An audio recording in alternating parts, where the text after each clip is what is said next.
isn't our chat working? Ah, there we go. Finally, it's working. We're all good.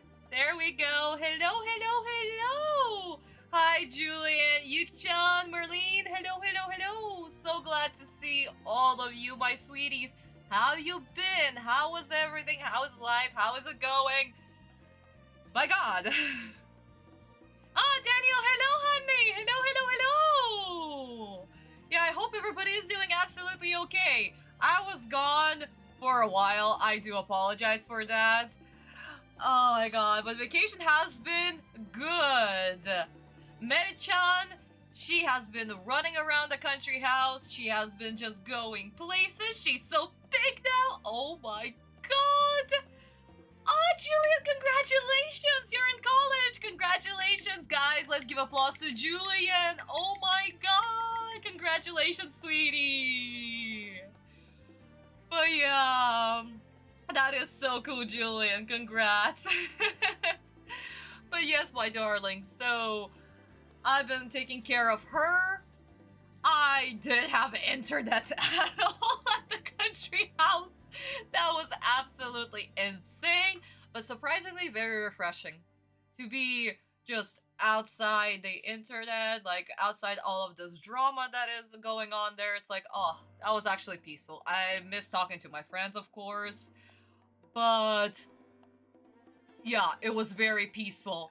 And then I come back here and the shit basically hits the fan.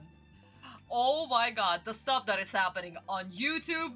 Jesus Christ, you guys are finally getting what I am getting in my country. It's like, wow. That was insane for me. But guys, I am so sorry that you're dealing with this shit. But, you know, UK decided to do the thing that they decided to do, so of course other companies are going to pick it up. So, wow. But yeah, my darlings, I'm sorry that you're dealing with this stuff. Yes, YouTube is gonna be recommended, like, the stuff that you watch and the subscribers. That's going to be barely recommended. 95% of the stuff that you're going to see on your homepage, that's just going to be random. Absolutely random, outside your niche. If you have all bells notification on, you're gonna have to watch your creators manually. Like, if you're not... I told you this before, but if you guys don't watch your creators for like over a week, then you might not get their stuff recommended. Now, that's happening to every single creator. So they're seeing huge drop in their views and their watch time. Yeah. That is just wow. And other stuff that happened this week especially. I honestly have no words. The only thing that I can say, let's all be empathic and just show empathy for the families, for a lot of people that lost their lives this week. So let's send condolences to their families, okay? That's all I'm going to say upon that. I don't want to touch it. This is... my channel is for Yu-Gi-Oh! And yeah. Oh boy. But yeah. Very crazy week. Very crazy week, guys. So... but seriously, let's just send condolences to all the families that lost their children this week. And other people, okay? But yes, my sweeties, so... let me just quickly read the comments because you guys have been posting so quickly. Oh my God. I'm losing my touch. Usually I read comments very fast. Oh, Daniel, that's so sweet. Thank you, honey. Thank you. I'm glad that you're my friend too. Again, guys, we're a family here. We are a big, big, big Yu-Gi-Oh! Family. So let's continue supporting each other because we are amazing together. And let's just forget the world outside, okay? That would be lovely. Oh, Yuk-chan, you're still making the fun manga. Okay, honey, I'd love to see when you're done. Oh, Daniel, you're so great. You already did the... which volume and which chapter. Thank you, honey. Oh, Yuk-chan, thank you so much. Thank you, sweetie. Thank you. But yes, my darling. So, this has been my week. And, well, the past couple of weeks. Well, not couple. At this point, it's like 6 weeks since the last time we've seen each other. And I'm so glad, guys, that you also enjoyed the previous video that I posted. The short. Yeah. I read this in the interview. It was originally an interview made for English audience and for English on the Jump. And I found the translated version on the Japanese website. So I was like, this makes sense. Wait, this is from English on the Jump. It's the second volume. So the whole research began. And surprisingly, I found the German translation of it that came out in November, but not the English translation that came out in February of the same year. So that was surprising. So yes, the German version of this interview, it's out. It's you can easily find like on Reddit, on Twitter, X, but even like on Yu-Gi-Oh forums, you can also find it. But surprisingly, just the German version and the translation of the German version, not the original English one. So, yeah, that was an interesting fact. Here's a little trivia for you guys. So I hope that you enjoyed the video and that it was interesting to watch, because just learning that the idea for Atem's hair was a palm. Literally, the shape of the palm. And that was so freaking cool. I love that he came up with this idea, and it's so freaking iconic. So guys, in the future I'll be posting more shorts about the things that I was able to find in Sensei's interviews, in Tankobon, in Bankobon, and in his little comments that he made during weekly Shonen Jump, because Sensei made comments while he was publishing chapter weekly. But yes, I actually found every single comment, and it is so exciting. So I'll be posting more things so you'll learn more about Sensei and what an amazing man he was. Absolutely remarkable. The best man on this planet. So let's cheer to Sensei, and that his legacy will live on forever. Cheers!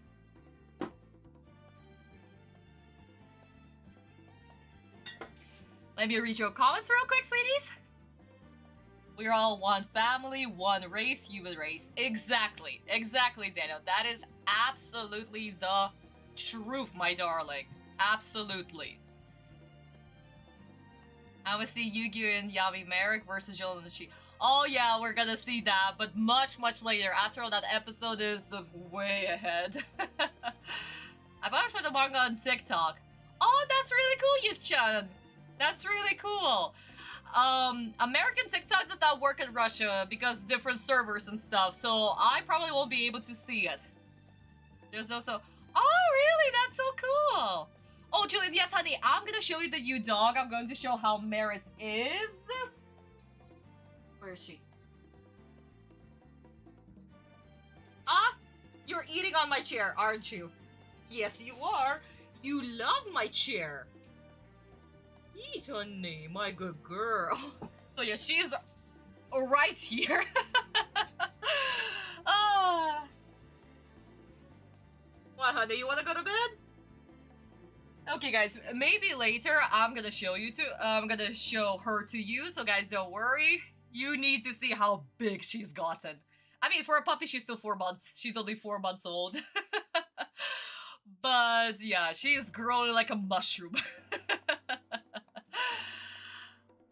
What else has 5 points? A star to the Egypt. The stars were very important. Absolutely, Daniel. Oh my god. Yes. You're absolutely correct. Especially how the pyramids of Giza were built. The complex of Giza. Correction, complex of Giza. Yeah. No, you're absolutely correct, honey. That's very true. Egyptians knew their stuff. Oh my god, they were absolutely amazing people. I mean, they still are.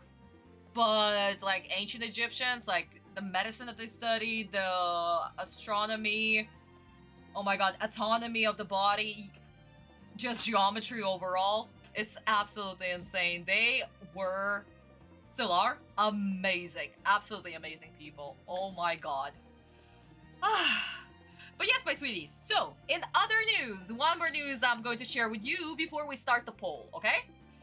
So, today, officially, marks the day when I posted the last page of Chapter 1 on my Boosty page. This is page 21, and it wraps up Chapter 1. And of course, currently I'm already working on Chapter 2. I'll also be working on creating the motion comics for the public release of Chapter 1. But, my darlings, if you're curious to read the whole thing right now, of course, please go to my Boosty page. It is somewhere on my channel. And maybe in my description box, I think. So, my darlings, if you want to do that, please, that would be absolutely lovely. And since we're already talking about Boosty, shout out to my Boosty subscribers once again. My beautiful Nox, Mafia Gravity, and Fallen Shonen. Thank you so much for subscribing to me, especially to my new Boosty subscriber. You guys are amazing, and you're keeping this project alive. Visa, we were just talking about you. So, my darlings, the page is officially out. Chapter 1 is officially done on Boosty. So, my darlings, please go check it out. If you can do it right now. You can do it later. It will be absolutely remarkable. Otherwise, you can always wait for the public release, which will happen sometime in the future. Once I'll finish with creating the motion comic for you. There is also going to be a thing that I'll need to discuss with my Boosty subscribers. So to my Boosty subscribers, please do wait for a poll that I'll be posting very, very soon. Because how this motion comics is going to be done, that will be up to you, my darlings. So please do subscribe so you can also vote on the poll. But I guess this is where we can start our usual learning session of my streams.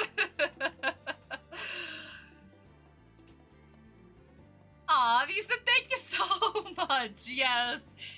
Yes, guys. No spoilers. You want the genuine reaction from me. I haven't spoiled myself in the slightest, though I really, really, really wanted to.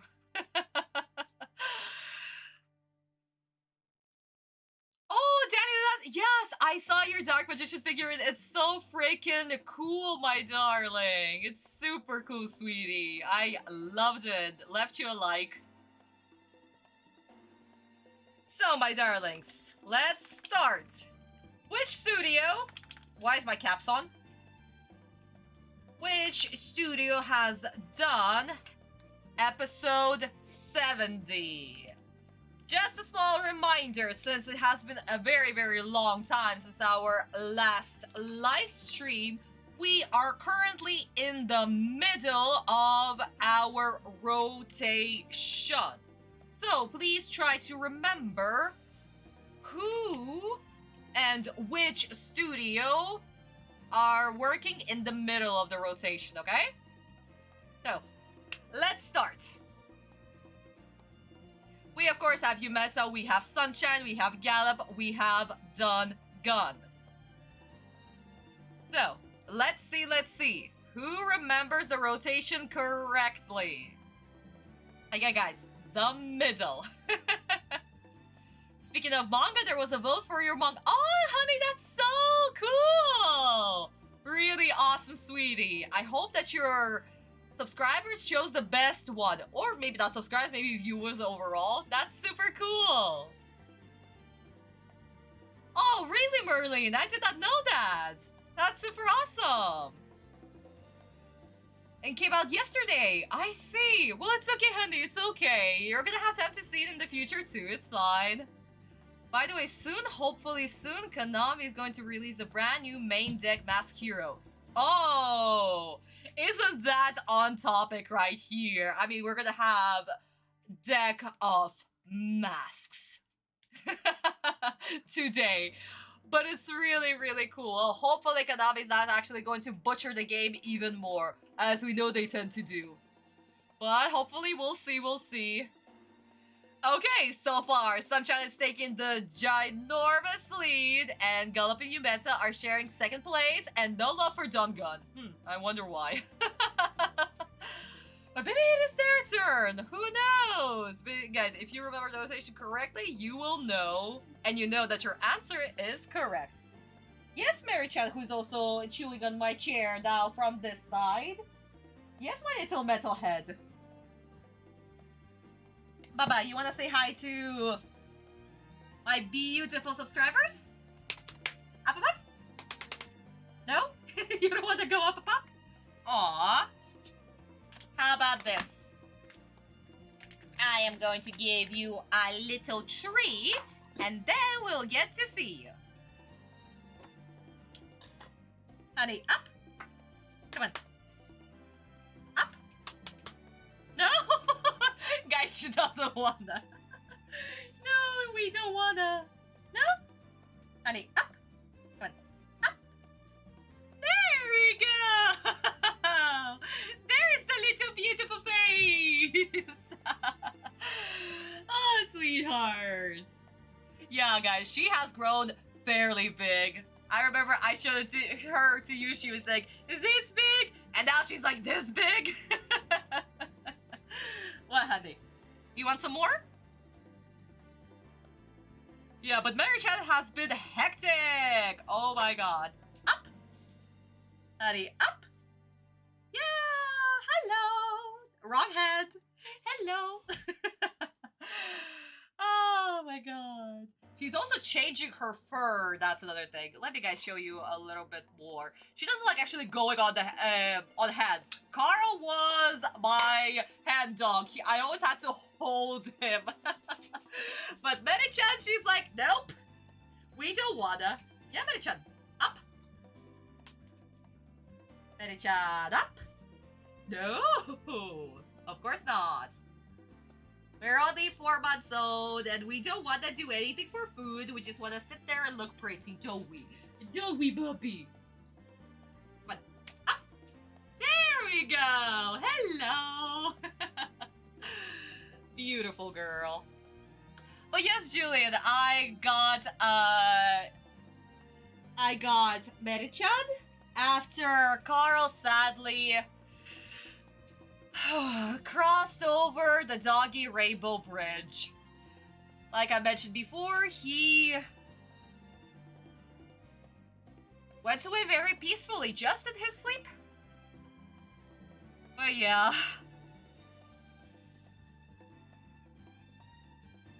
He had a very happy life, and he almost was 14 years old, which is by male German Shepherd standards, age standards, is very low because they usually live from 10 to 12 years. And Carl lived until he was 13 and 7 months. So yes, my darlings, Carl had a very happy life and he was with me until the very, very end. And that's why we have Mary-chan now, who was also a gift from Carl Kid. Yeah, Mary-chan.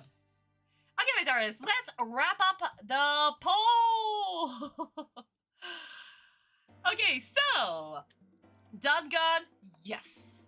Yes. It's not their turn. We know this. Gallop? Not their turn either. Yumeta, they're the last ones in the rotation. What, Mary-chan? What, you're going to eat my shirt now? Of course you will. But let's not. Yeah! We're also biting. We're still teething. She lost a few of her baby teeth, and now she has 1, 2, and 4 at the bottom. 6 adult teeth. So yeah, she's a hectic little monster. I call her my little hooligan piranha because that's what you are. You're a little hooligan piranha. But yes, my darling, so you mentioned they're the last in the rotation. It's not their turn. So that leaves us with Studio Sunshine. It is their turn. Finally. I mean, the last time we've seen them was literally during the beginning of the rotation. Okay, my sweetie, so that leaves us with, why are you pulling on my leg, Mary-chan? She's pulling on my leg. This is gonna be fun. So, who is the animator from today that will be doing today's episode? Let's see. We have Kobayashi. We have Hirayama. We have Kudo. And we have Sugimoto.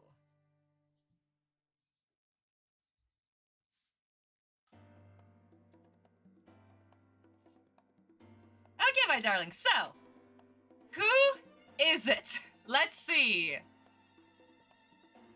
Let's see. What? My jeans are very tasty, Mary-chan. Yep, of course they are. Oh, David, hello, honey. Welcome to the stream, sweetie. My rest was fairly good, actually. I was without the internet for 4 weeks. And honestly, it was amazing. The life was slow, nice. I was just chilling with my dog, reading books. Thank God I had lots of movies saved on my laptop as well as my music. I would have died without my music. But yeah, it was really awesome. And Merit enjoyed it so much. She was just running all over the place, super happy. Yes? Yes, you were. Yes, you were, honey. Sadly, you don't remember the country house anymore. Oh my god. But yeah, she's a handful, guys. She's a handful.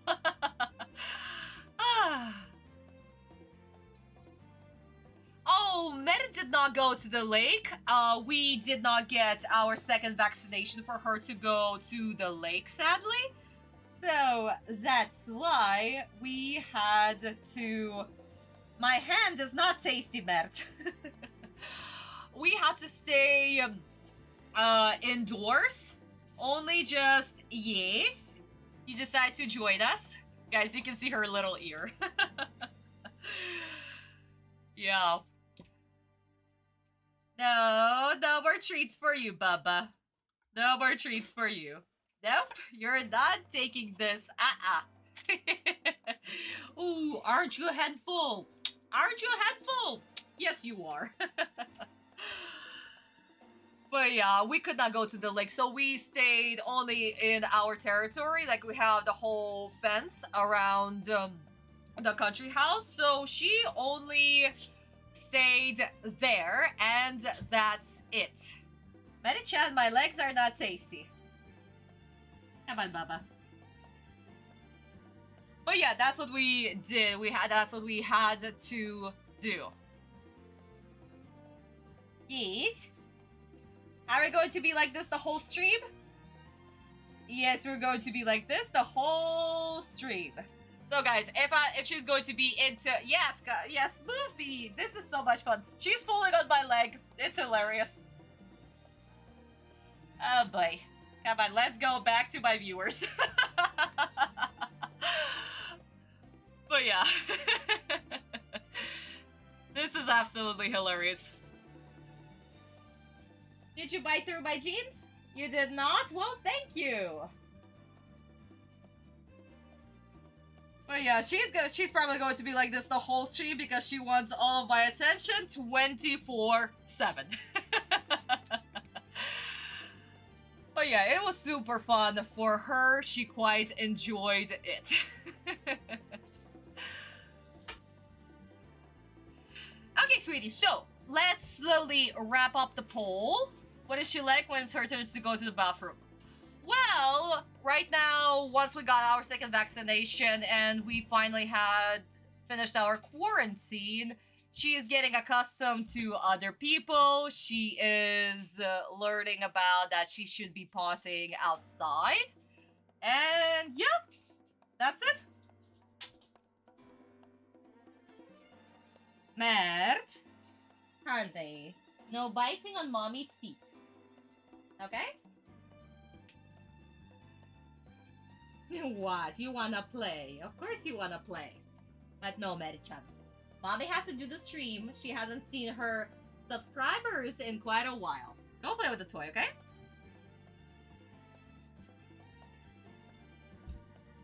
Okay, guys, so sorry. So, I gave her a toy, so she should be playing with her toy now, hopefully. Until she'll tell me, Mommy, throw the toy.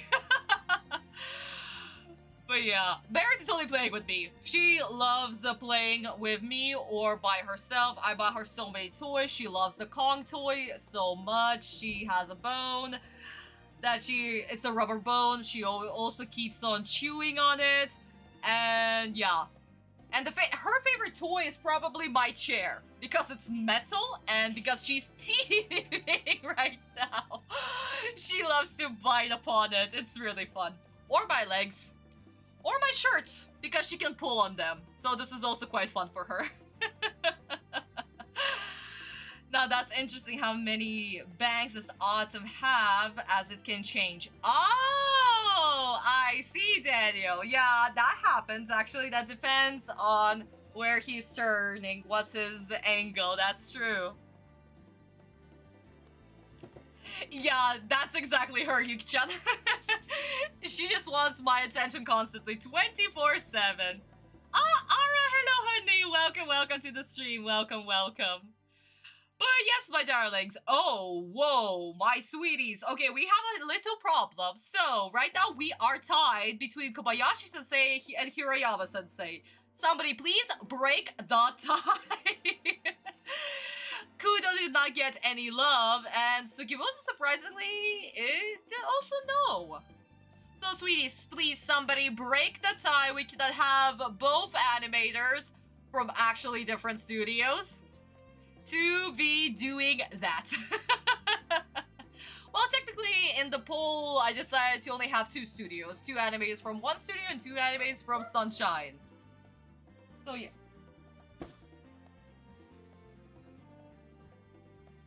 Mary-chan? What happened?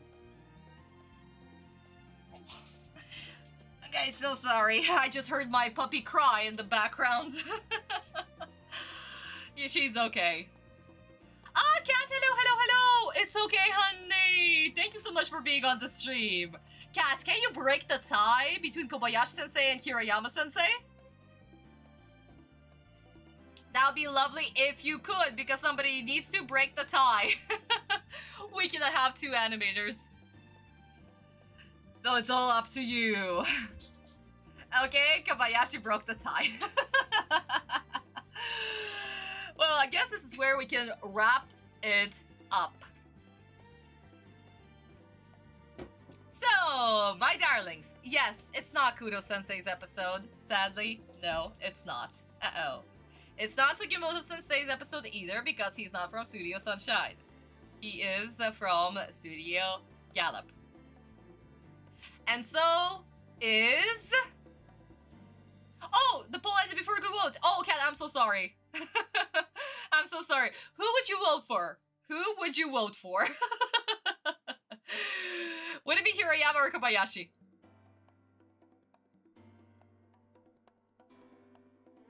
Before I reveal the answer.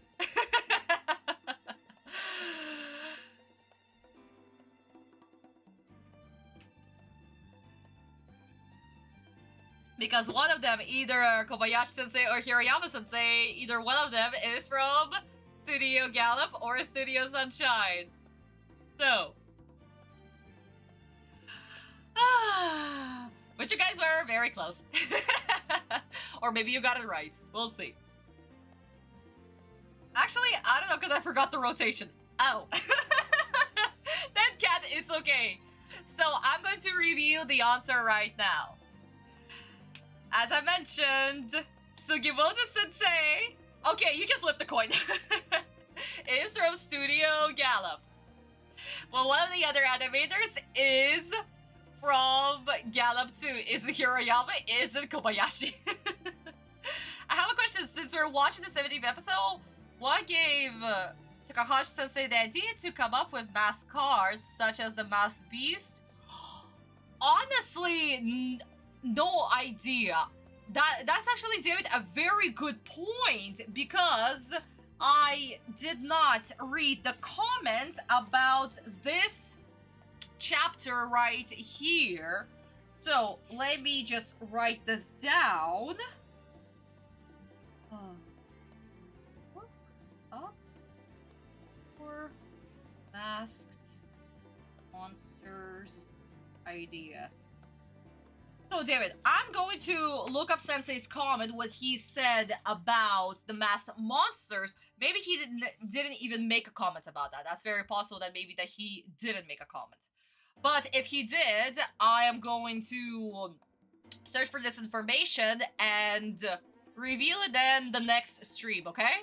Because honestly, I am not sure, so Kobayashi going with Kobayashi. Okay! So I'm gonna read that information then next stream, since this is a very good question. If there is a comment about that, I'll tell you next stream. If there is nothing, then we can only guess. We can only guess. So we would have more votes for Kobayashi-sensei. And the truth. Sugimoto-sensei is from Studio Gallop, and so is Kobayashi-sensei. He's also from Studio Gallop. So that leaves us with Hiroyama-sensei. Today is Hiroyama-sensei's episode. And as I mentioned, guys, before, Hiroyama-sensei is the fourth one in the rotation. And we remember Studio Sunshine is also the fourth one in the rotation. We're exactly in the middle. Well, technically the second half of the rotation. And we should know and remember that Hiroyama-sensei will always be the fourth one in the rotation. He does not change his spot. Almost, ever. So, my darlings, my beautiful fans, we know. Another reason why I want to leave this episode for, well, why I want to left off to finish off the duel with Kajiki and not start with this duel. Well, first of all, because instead of Saturday we left on Friday that week, so thank God I did not tell you guys that, yeah, we have one more week of live streams. We didn't. But it's good that we're starting from this point, because first of all, we're gonna have a four-parter, a duel that is in 4 parts, and I really enjoyed this duel. And we're also starting from the second half of the rotation, and we're starting off with Hiroyama-sensei. And as we know, Hiroyama-sensei is absolutely amazing. He is one of the greatest animators from all of Yu-Gi-Oh! And we enjoy his episodes way too much. So, my darlings, be on the lookout for his character designs. We're going to talk about a little bit, just to refresh our memory, of course. And just enjoy this episode overall. I'm not sure how 4Ks are going to butcher it, because they will definitely butcher it. We know this is a fact. At this point, this is our laughing joke. Oh well. And hopefully it's going to be amazing. Did anyone play Yu-Gi-Oh! Duelist of Roses? That was an unusual plot for a game. The English War of Roses, Yu-Gi being Henry Tudor. At least Atem did not murder his gorgeous 6 wives. Yeah, that is an interesting. I'm not sure what was the inspiration, but Konami does what Konami does. And since actually made a lot of comments about the games, that's another thing. He was so excited for the very first Yu-Gi-Oh game to come out. And surprisingly, that wasn't Duel Monsters. That was actually Capsule Monsters. So that is another trivia, guys, for you. The trivia said that I started watching season 4 and 5 of Yu-Gi-Oh! Let's say, well, oh, honey. Aww. Season 4, not my favorite. Guys, I already told you this multiple times. Definitely not my favorite season. Oh, Mary-chan accidentally moved Mana. Or she moved her while she was moving my chair. But yeah, not one of my favorite seasons. I'm going to have a field trip once we'll get to season 4. But season 5 is the best. It's the best. I am biased. It takes place in ancient Egypt. It is absolutely gorgeous. And guys, actually, because of the comments that Sensei left, and because I also have the dates of every single Shonen Jump issue, Japan, not English ones, but Japanese ones, I know exactly what chapter and when he was at the hospital, and how long that has taken. Not to mention, my darlings, another little fun fact. When I created a tribute for Takahashi-sensei this year, I specifically tied when the anime caught up and when Sensei finished an arc. If you guys will re-watch that video, you will see Sensei literally says, and the anime is about to catch up. So we have the chapter, the manga chapter, and the next footage is the episode that was released that week when Sensei finished the arc. So there is a little Easter egg that I purposely left for you, my darlings. What's the puppy's name? Puppy's name is Mert, or Mert, which in ancient Egyptian means darling, beloved, dearest one. I could not help myself. I had to name her and give her an ancient Egyptian name because honestly, she is such a dear and I absolutely love her so much. Funny enough, since I read the manga, I can't stand season 4. Yes, Cat. Now you see why you can't also stand season 4? Because it's just no. Just no. No. I understand why the studios did it. It's so understandable, and why we have season 4 and Grand Prix. Yeah, now that I have the dates, everything makes sense. The whole schedule, everything. Oh my god. Not to mention the poor animators, 4 episodes every month. I mean, in the rotation it makes sense, but like, oh yeah. Speaking of Capsule Monster, the 5-headed dragon looked different from the car. Plus, the island turtle was a fan of Joey, Jodachi, Tristan, Funny Dan. I mean, Capsule Monsters, guys, again, this is so... it was commissioned by 4Kids, so it's not a Japanese thing. I'm not even sure that Capsule Monsters was even made in Japan. Unlike the movie Pyramid of Light, it was made by Studio Gallop. And Tsuji Sensei was the main animator.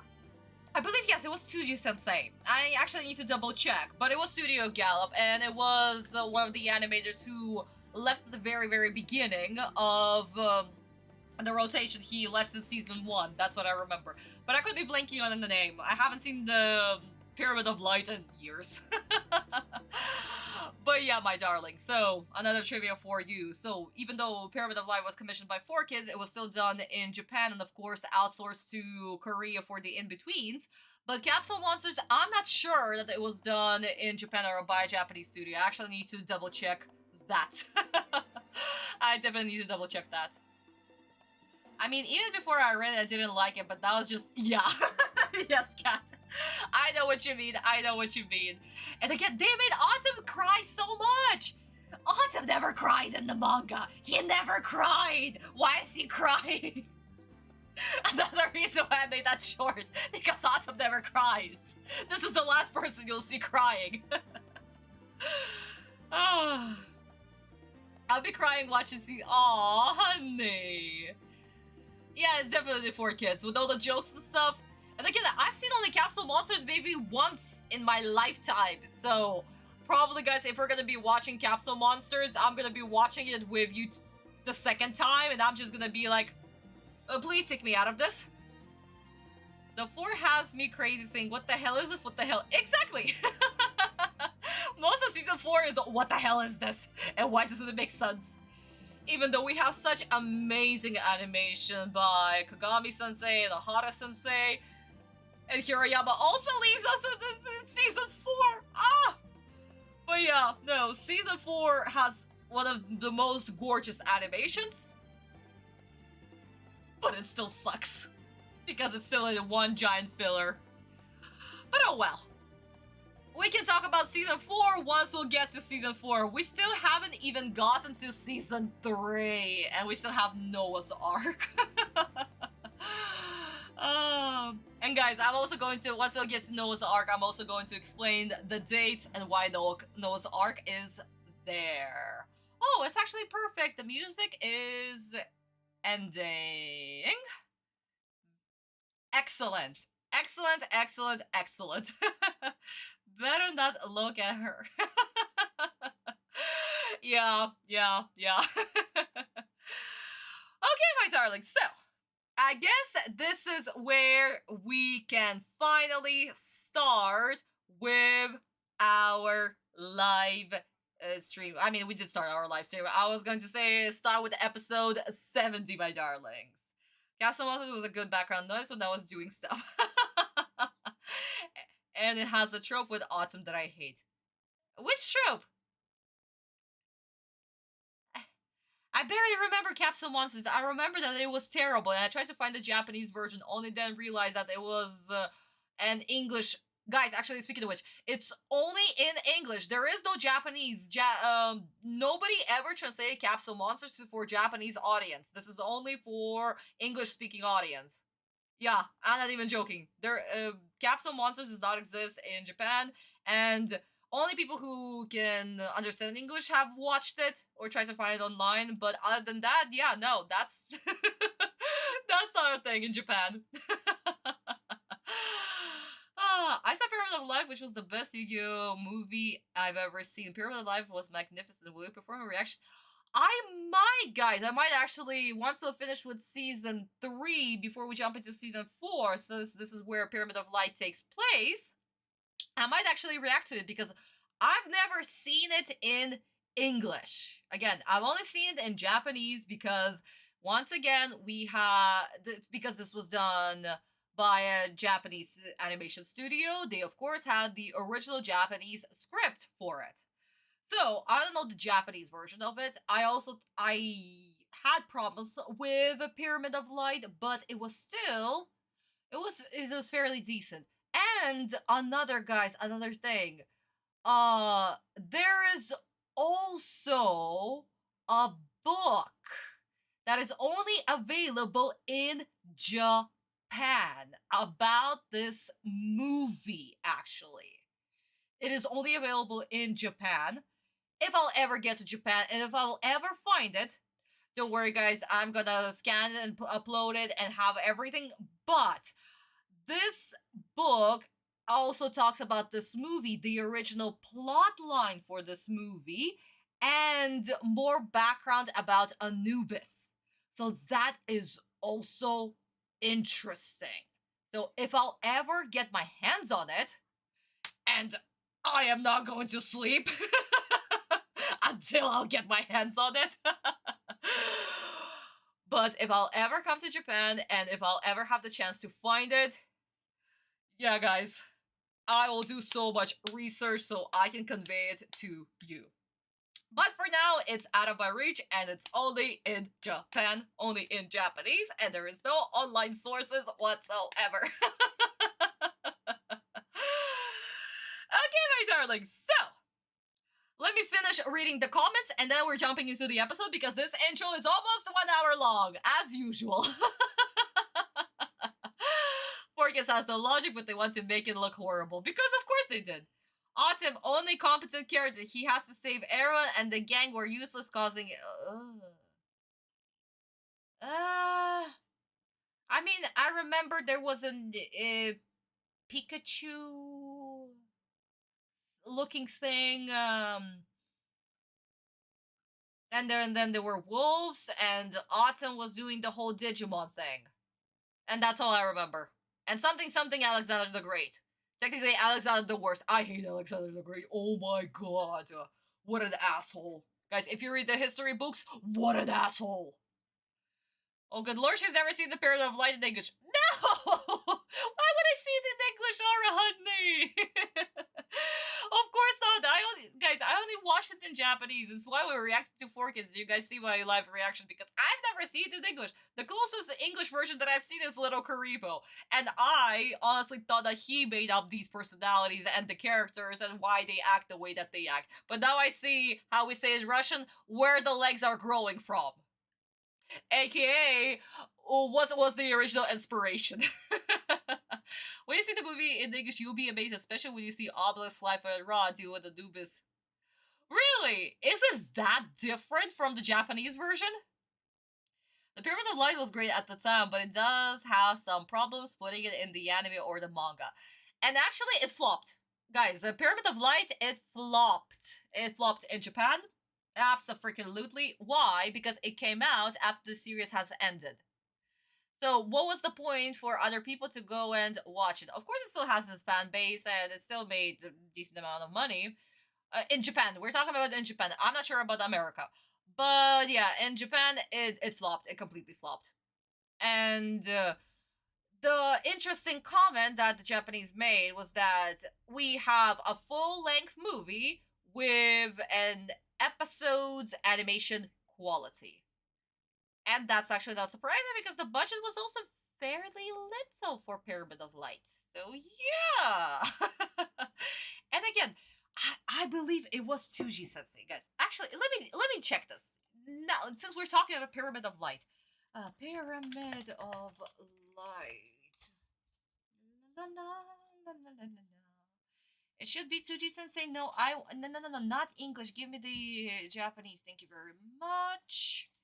There we go. Yeah, it was Tsuji Sensei. Oh my god. Yeah. Tsuji Sensei was the animation director for Pyramid of Light.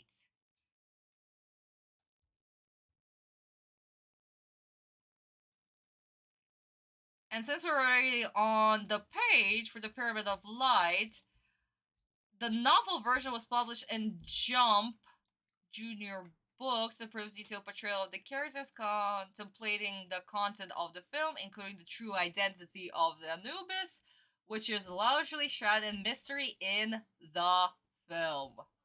Yep. If I'm ever going to lay my hands on that light novel, I swear. I swear. Oh my god. I'll find it. I swear to God, I'll find that light novel if it's the last thing I do. Oh my goodness. But yes, my darlings, it was Tsuji Sensei. And yeah, the movie flopped. It freaking flopped. Oh wow, it made so much money in the US. Wow! Amazing. That is wow, that is amazing and worldwide. So, in Japan it only made 350 million yen, which is not much. In America, it made almost 20 million, and worldwide, it made 29 million. So that's what the Japanese. Yeah, that's what it says here. But yeah, actually, not bad. For America, this is absolutely not bad. This is actually success, I would say. But for Japan, no. Definitely a no. Huge no. But it's not surprising, guys, because again, the movie came out after the series ended. There was no point to. Guys, I apologize if Meredith is crying in the background because she once again wants my attention, but I'm kind of busy. But yeah, my darling. So, as I was saying, it flopped. It flopped in Japan, but we're gonna talk about it once we'll get to it. Once we'll get to at the end of season 3, and I'm going to share many details with you about this movie too. Only like small little things I just shared. Has a trope that I just like too. Let's have the Egyptian gods of mummification trying to take over the world, because anything tied to death is evil. Of course, even though Anubis, if we're talking about the god, was the most humane one possible, actually. Yeah, no, Anubis is so freaking chill in the mythology. Jesus Christ. This is such a westernized plot, actually. But yeah. Yeah, no. Mm-mm, mm-mm, mm-mm. But whatever, guys. Whatever. It's okay. It's okay. But again, guys, we're gonna talk about it much, much later. Then I saw the movie years later. Rain's first episode. After that, the same movie theater. Does Yu-Gi sound better within the movie theater screen? I mean, guys, it's all because of speakers, my darlings. It's all because of speakers. So my headcanon is the Anubis in the film is a source that took Anubis' name, not the god. Probably. I don't think this is actually Anubis because, like I said, guys, Anubis is so freaking chill. He's one of the most chillest gods there is. He's actually doing he's doing great work. What is that? He is uh the messenger who is just taking the soul. So their heart, he is taking the soul from the body to do what? So there, Osiris, the god of the underworld, could weight the heart with the judgment of Mot's feather. Or if the heart is weighing much more than the feather, then the soul is gonna be eaten by Apep. Yay! No, not Apep. Oh my god. Amut is going to be eaten by Amut. It's the jackal's head, David. It's the jackal's head. And another trivia fact: Anubis actually has a brother. He used to be the original. Anubis used to be the original god of the underworld, but he gave up his spot for his uncle. That's why Osiris is the god of the underworld and not Anubis. He's just the friendly guy who's like, "Hey, you died. Come with me. I'll take you to my uncle. Wee."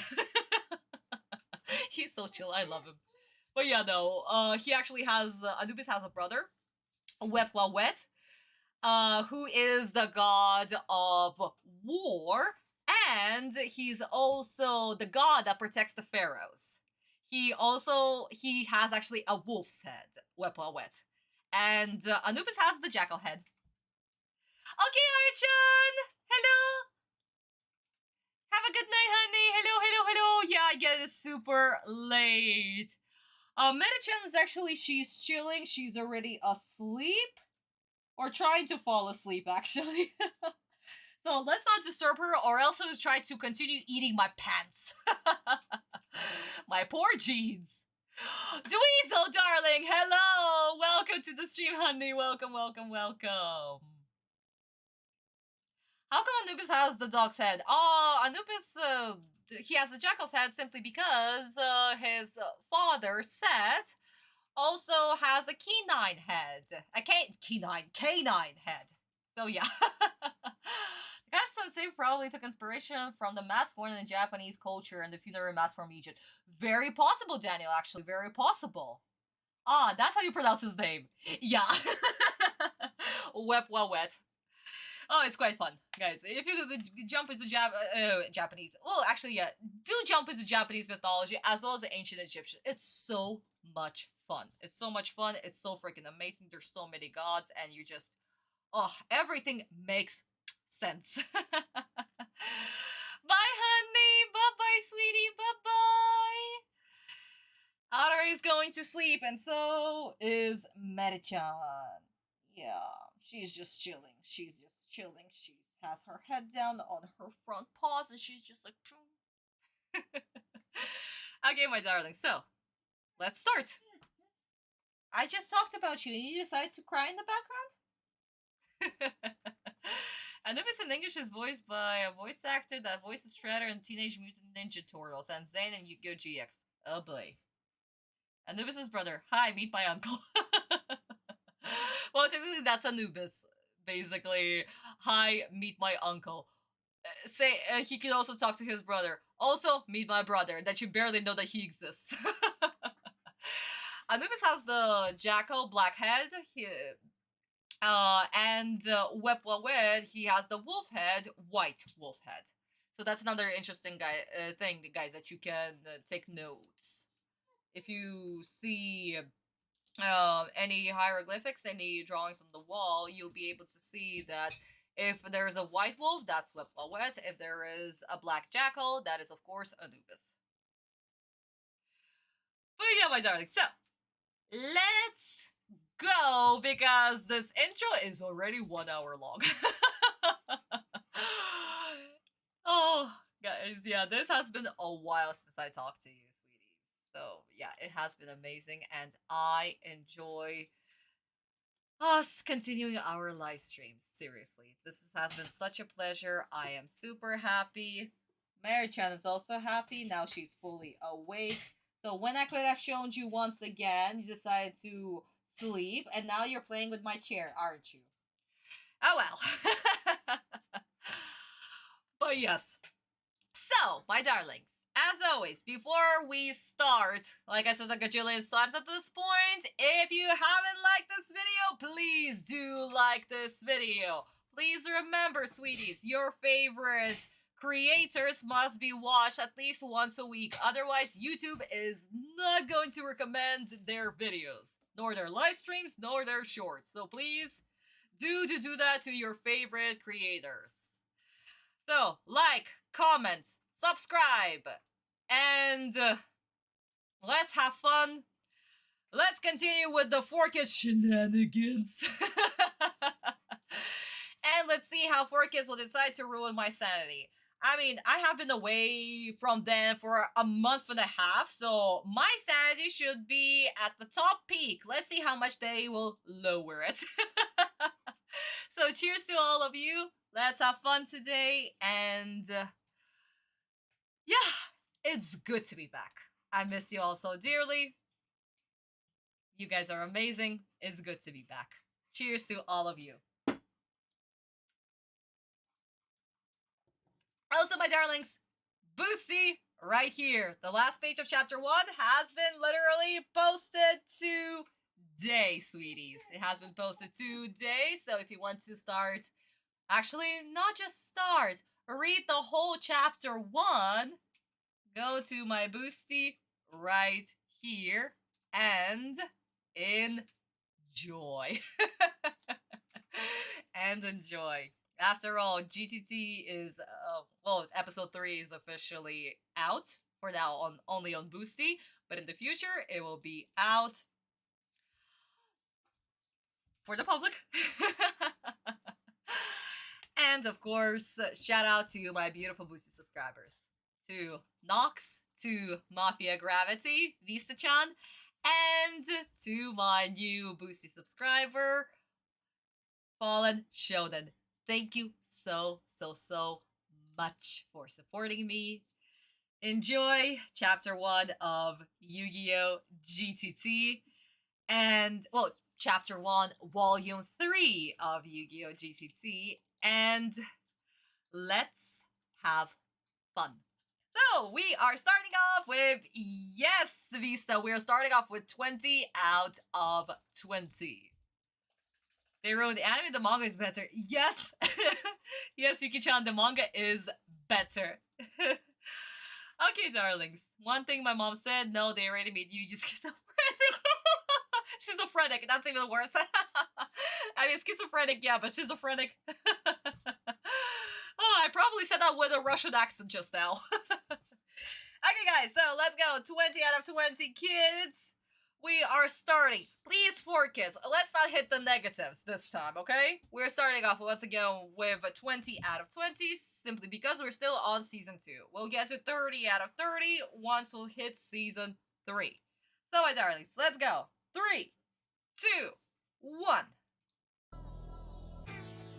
I hope you're sitting down, Serenity, because your big brother had some pretty big news. You made it to the Battle City Finals. Wait, how'd you guess, sis? Did Tristan tell you? No, you're a great duelist, and I knew all along you'd be a finalist. I'm so proud of you. Thanks, Serenity. I couldn't have done it without your support. If it weren't for you and my buddies cheering me on, there's no way I would have won these 6 locator cards. I just wish you could have seen old Joey in action, Serenity. Well, guess what? What, sis? Maybe I still can. It's not too late, you know. What about the bandages? I thought your eyes were still healing.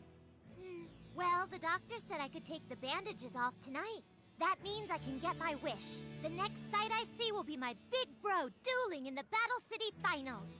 That's great! So it sounds like you can come home. I'll send someone over to pick you up right away. I gotta prep for the finals, and there's no way you're traveling alone. I can't wait to see you. All right! Joey! Joey! Easy with the technology, you spaz! Sorry, but Serenity takes her bandages off tonight. Wow, that's so awesome, Joey! Yeah! And she's coming to the finals with us. What wonderful news! I just need someone to go pick her up. Someone I can really depend on. But where am I gonna find someone on such short notice? I'll go and get her, you dimwit! You, no way! Don't worry, she'll be in safe hands with me! Hey, come back! Tristan! Oh, well. Tristan is like family. Kind of like that annoying cousin who's always bugging you. Oh, no! Eh? Look! Okay, before Bucker enters. Oh my god! No, 6 weeks wasn't enough. 6 weeks weren't enough.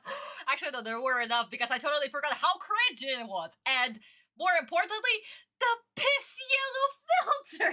Oh my god, I totally forgot about the piss yellow filter. Fuck.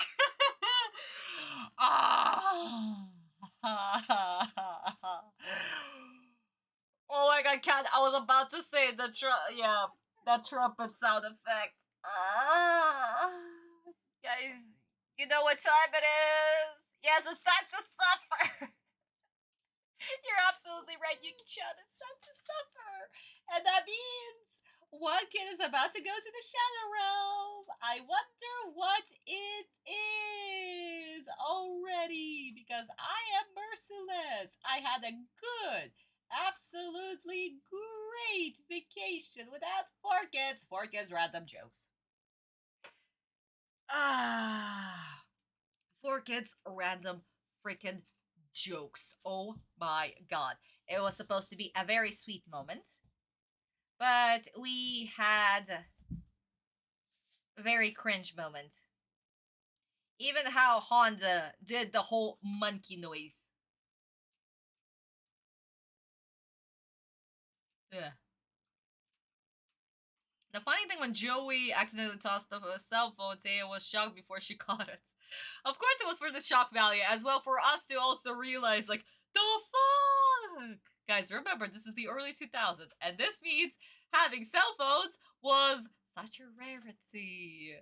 Yeah, it was such a rarity, not to mention they were so fucking expensive. They were so expensive. So yeah. I guess I make a better trumpet sound effect. Yeah. Yeah.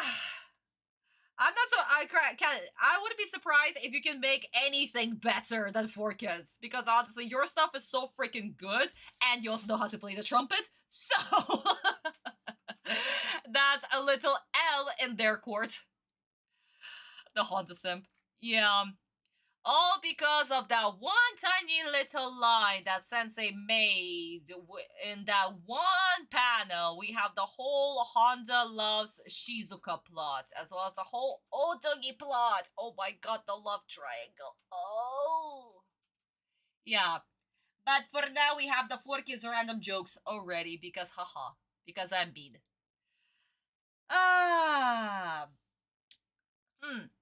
Actually, yeah, no, let's watch the Japanese version, guys, immediately, because I won't be able to tolerate another minute. I thought for a second that maybe we should finish the scene with Merrick, how he enters the picture and brings Bakura and stuff, but then I'm like, no, that scene is so long. So yeah, no, definitely, let's watch this part in Japanese. Not talk about it in manga, because it's not there. It's not there at all. The scene was made for the time run, and that's it. Okay, sweeties, so let's go. You guys will see what I mean that this scene is actually cringe because it was supposed to be touching scene, very touching scene, but やったぜ静香。いよいよ決勝トーナメント進出だぜ。すごいおめでとうお兄ちゃん。まだまだこれからだけどな。でも強い人たちばかりと戦って勝ち抜いてきたんでしょ。やっぱりすごいよ。そっか静かにそう言ってもらえると俺も嬉しいぜ。パズルカードも6枚手に入れたし、俺もデュエリストとしてちった成長したかな。お兄ちゃん、なんだ。見に行ってもいいかな、決勝トーナメント。でもよ、お前包帯まだ取れてないんだろ。うん、でも先生がそろそろ取っても大丈夫だって。それに約束でしょ。私が最初に目にするのはお兄ちゃんがデュエルする姿だって。そっか、よし分かった。迎えをやるから一人じゃ危ないだろ。いいな、ちゃんと先生に許可もらって。うん、ありがとうお兄ちゃん。やっほ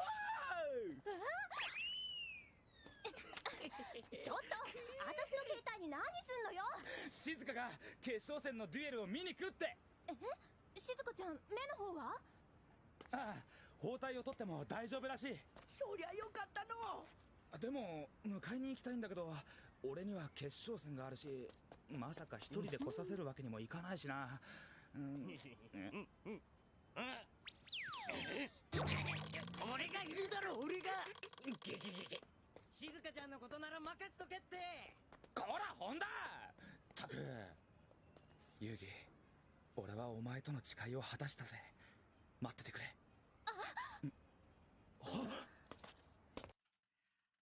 oh wow, isn't this so much different? Guys, what did I say? They made the whole scene so freaking cringe. Oh my god, 4 kids don't know what the fuck they're doing. This is so heartfelt. Shizuka did not say that she's going to take them off tonight right away. No, she said that soon, and the first thing that she wants to see is her brother dueling.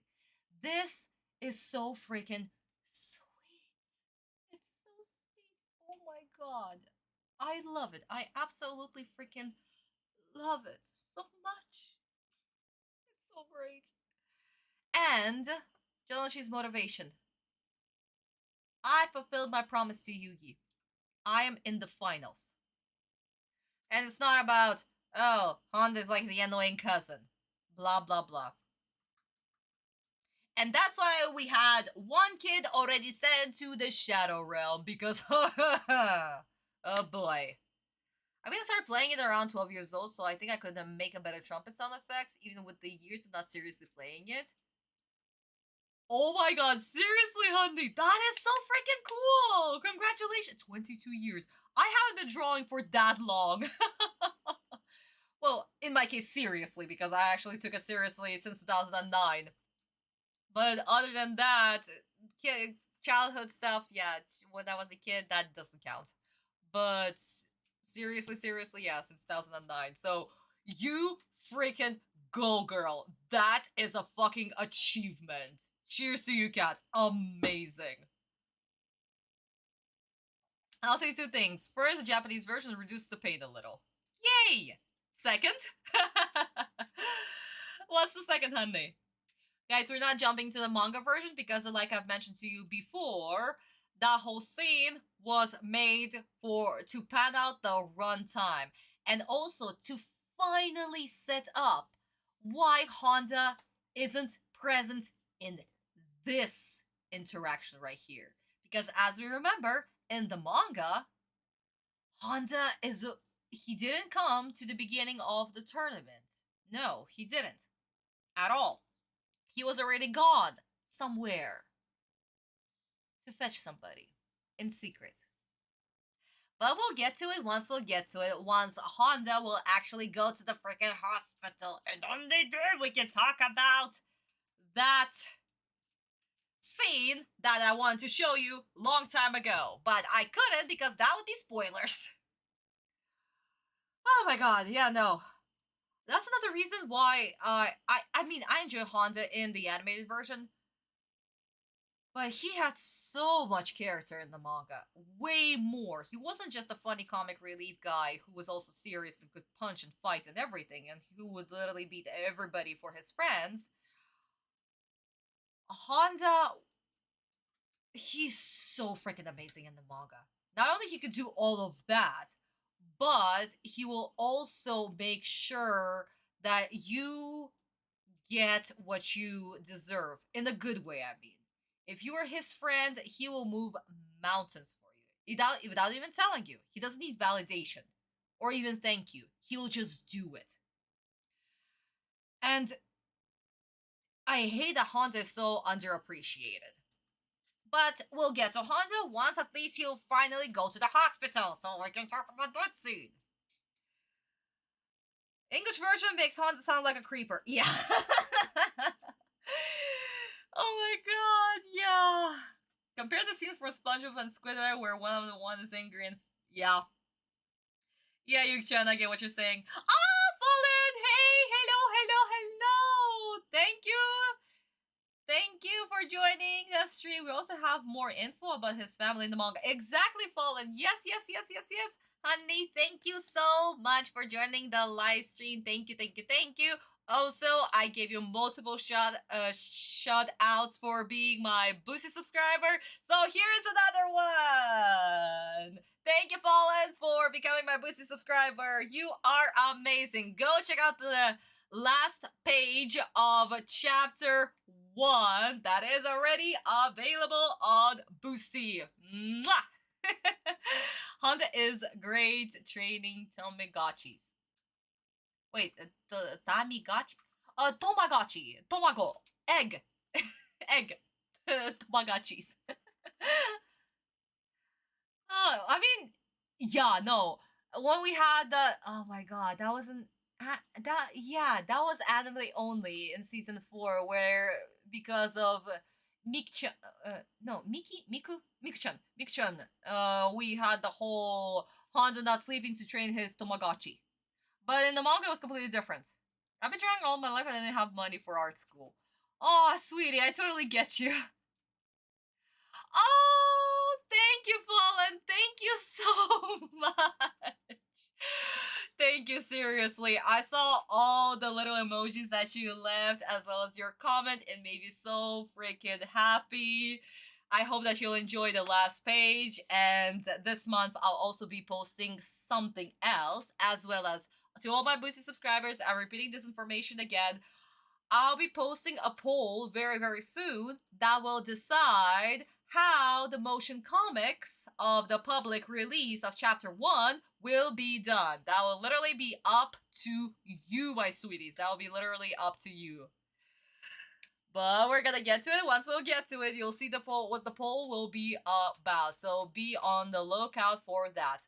Also, guys, if you download the Boosty app on your phone, they finally have the notification system on, as well as you'll be able to get a notification for the messages that I send you in the private chats. So, my darlings, be on the lookout for that and download the Boosty app. That is way more convenient. Definitely way more convenient. And I do apologize that it's in Russian because for now, that's literally the only thing that I can use because Swift is still not available. So Patreon, it's out of the option. It's not an option. A month ago, I found a Spawn manga called Spawn Shadows of Spawn, and the artwork is very awesome. Oh my god, Nick! No freaking way! Who is the oh my god, I cannot speak English. Who is the art director in this comic book? Is it Greg Capullo? I think it was Greg Capullo. I could be wrong, actually. But if it was made in the 90s, early 2000s, the main art director for the comic book for Spawn was Greg Capullo. So if it's him, you are so freaking lucky. Seriously. Okay, sweeties, so let's continue on with 4Kids. Like I said, right now, there is no scene for that. We need Honda to be finally out of the picture so we can. I don't remember how you can read it online for free. Yeah, I think I actually have it because I have almost the whole collection of Spawn. Yes, I am a nerd. I have a collection. After all, Todd McFarlane is one of my favorite American comic book authors. So yes. But yeah, I might actually have to check it out myself. But I believe it was Greg Capullo. Anyway, sweeties, let's continue on. Because this scene is actually very important, how it is played out. And how it is so different from the manga. That's another thing. Oh my god. Sensei went... That page right there. It's why we have Bakura and Merrick shipping, okay? It's all because of that page. Okay, guys, let's go. It's Bakura, and he's hurt. Bakura! What happened? I just found him lying on the ground. He doesn't look so good. I tried to take care of his injuries. You know him? He hasn't said a word since I found him. We're buddies, but who do you think could have done this? Joey, Bakura, what happened? it happened so quickly. I can't remember. I'm lucky I found you all. He needs to go to a hospital quickly. You're right. Sounds like Bakura's the lucky one. I'll take him to see a doctor right now. Joey, give me a hand. Can do. There you go. He'll be all right. I'll call if there's some news. All right, best of luck. See you later, Mr. Feel Moto. better, Bakura. My friends are in a great deal of danger, Kaiba. I hope you've led me to the right place. Relax, Yugi. Your friends are here. Really? How can you be certain? Look, Kaiba Corp's satellite tracking system traced Joey Wheeler's dual disc to these exact coordinates. And it's foolproof.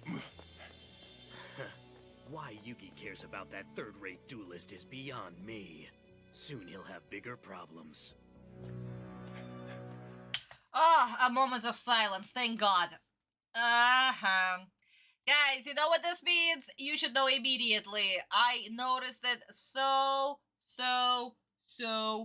well, because that edit was poor. It was a very poor edit. I could even see how, when they edited it, the line art was completely mushed. So, that leaves us with... removing all the violence.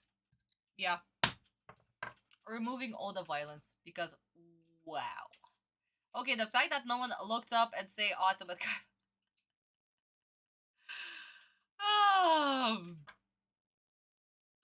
also, guys, another thing that I also did not like, and I'm not sure which category I might do it, but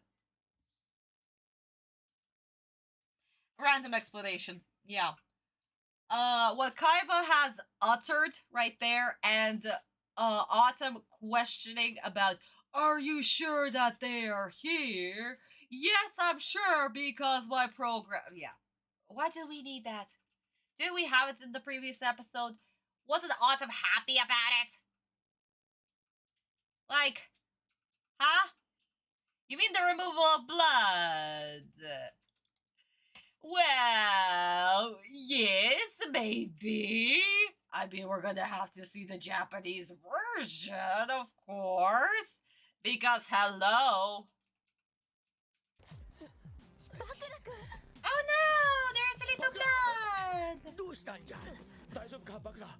ひどい傷。誰かに襲われたらしいんだけど。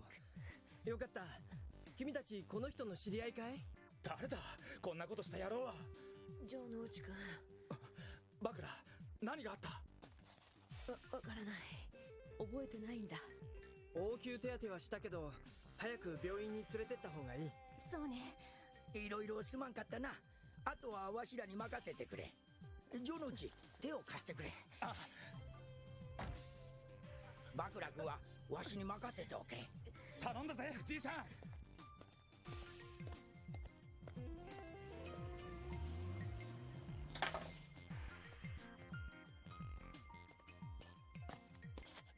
確かにこの中なんだな。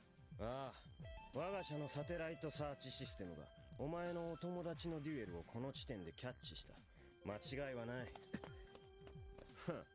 馬の骨一本探すのにそれほど夢中になるとは理解を超えたやつらだ。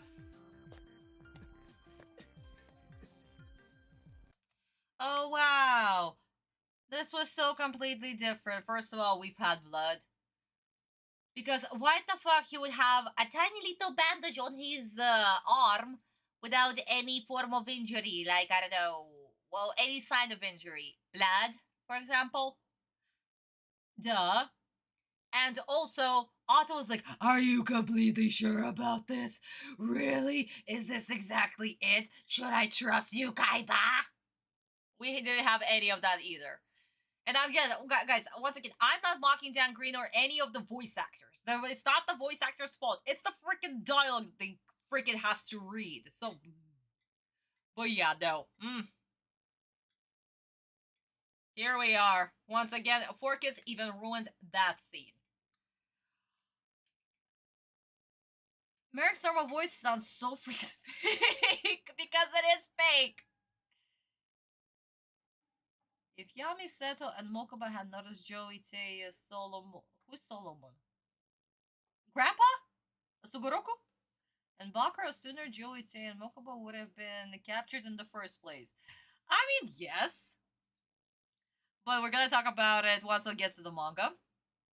Yeah, that was very confusing when I first saw it as a kid. It doesn't look like an injury. Yeah, because it's not. And speaking of which, my darlings, it's time! It's time, it's time, it's time to finally open the Bible! Guys, my darlings, so grab your volume 19 if you have the Tonkabon version, and let's jump into the chapter!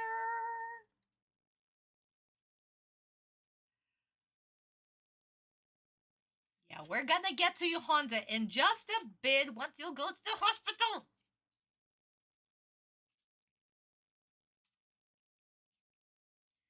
So we have Haga finishing the duel. Wait a second. Nope, not volume 19. Volume 20, guys. My bad. Actually, keep volume 19 close to you because we're gonna need it. But grab your volume 20. How did I mess this up? Wow, okay, never mind. Even I forgot my numbers. So, as we remember, we were literally in the Wait a second. No, volume 20 was the Osiris duel. Never mind. Wow, I am off my game with the books, aren't I, today? Oh boy. Usually I remember them by heart, but apparently I haven't seen them. Yeah, I haven't seen them in a month. Of course I am. Oh yeah. Anyway, as I was saying, 184. What? Wow, I suck today, aren't I? So, guys, volume 21, because I cannot remember numbers correctly. We are jumping, and guys, let me actually do this real quick so you can see, aside from my face, you can see the book. So in volume 20, we are on chapter 183, and we remember that Jonochi and Kajiki promised to do each other again. And Merrick and Bakura made a pact. Well, basically they made an alliance. Deadly alliance. If you get the reference. So they made a deadly alliance, and we have this page right here. The shipping page that I was talking about. We have the ghouls. The ghouls are telling, we can see Jonochi, should we capture him? And Merrick's like, no, I have other plans. So yes, that's the shipping page. And we have this scene right here where I mentioned that Jonochi's happy that he got the locator cards, his grandpa is congratulating him, and of course Jonochi is thinking about that he fulfilled his promise to Atem. And we immediately jump into this scene where we see Anzu and Junichi react to Bakura being hurt. And oh my god. Did I tell you that the animated version is censored? Just look at the amount of blood that is pouring out of Bakura's arm. Not to mention, Bakura already has a dual disc on his arm. I wonder why. And we have almost the exact same dialogue. So we have Bakura not remembering what happened. We have Jonichi being all pissed about it and be like, who did this? Yada yada yada. Bakura does not remember. Merrick says that I found him on the street, gave him the first aid. Anzu is thanking him. And we get the scene of why Bakura has a dual disc. Two people come up and be like, you stole our dual disc. Bakura is like, wait, I did not steal anything. Why is this thing on my arm? The two random dudes attack them. Merrick, Namu is protecting them, being like, don't touch them, he's hurt, yada yada yada. Gets punched. Jonichi, I remember he said something funny. Yo! Random guy I don't know the name of. Yeah, that's literally what Jonichi said right here. This is so funny. And Anzu's like, are you okay? Merrick is like, yeah. And Jonichi's being like, you guys, I'm gonna beat you up. So guys, as we remember, the flip rule, right?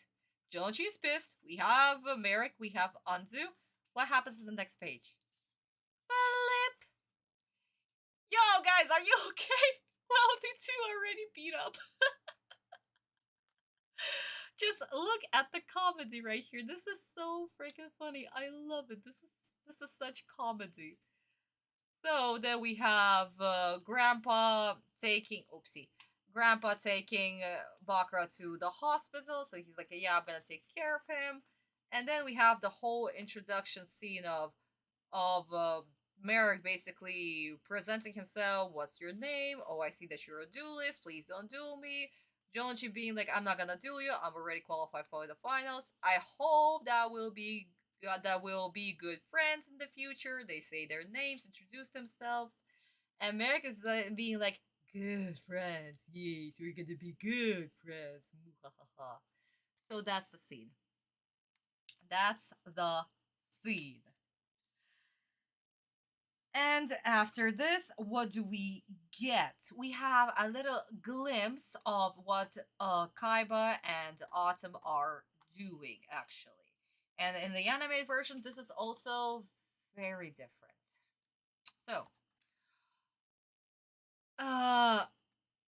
Merrick is, of course, being informed that both Kaiba and Atem are literally wiping the floor with the rare hunters.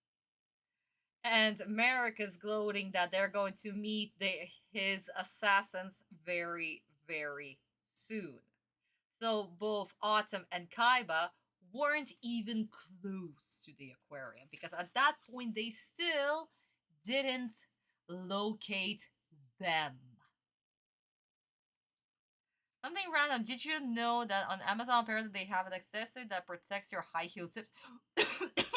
Oh my god, I choked on air just now. Really? Nick, that is so freaking cool. Oh my god. But Amazon doesn't ship to Russia. Again, Amazon is being close to Russia because of sanctions since 2022. So, yeah. Even if they have them, I won't be able to get them even if I wanted to. Oh yeah, lol, Jonichi beat them all up. A shame the background characters got dragged into a misunderstanding. I mean, Bakura did technically steal their dual disc, did he? Yes, he did. I mean, yes, of course, it was Yamino Bakura, duh. But like, wow. I can't be, I imagine the scene, hey, don't take the ghost camera away from me. Hey, don't push me. Pretty much, you can tell, pretty much. So, we get to the next chapter, 184. And it is also very different. So, let's jump a little bit ahead. We're going to see a little bit of the scene in the future, just a tiny little bit. But what do we have? We have Kaiba and Atem walking around. Merrick is once again thinking about his assassins, his rare hunters, that they are on their way, basically. And once again, Merrick is trying to butter Jonochi up. He still asks him about, oh, can you give me the friendly advice on how to do properly, yada yada yada. Of course, Jonochi falls for it. And then we have Autumn being sick and worried for Jonochi, of course. And the dialogue is actually fairly different here. We will get to this dialogue fairly soon.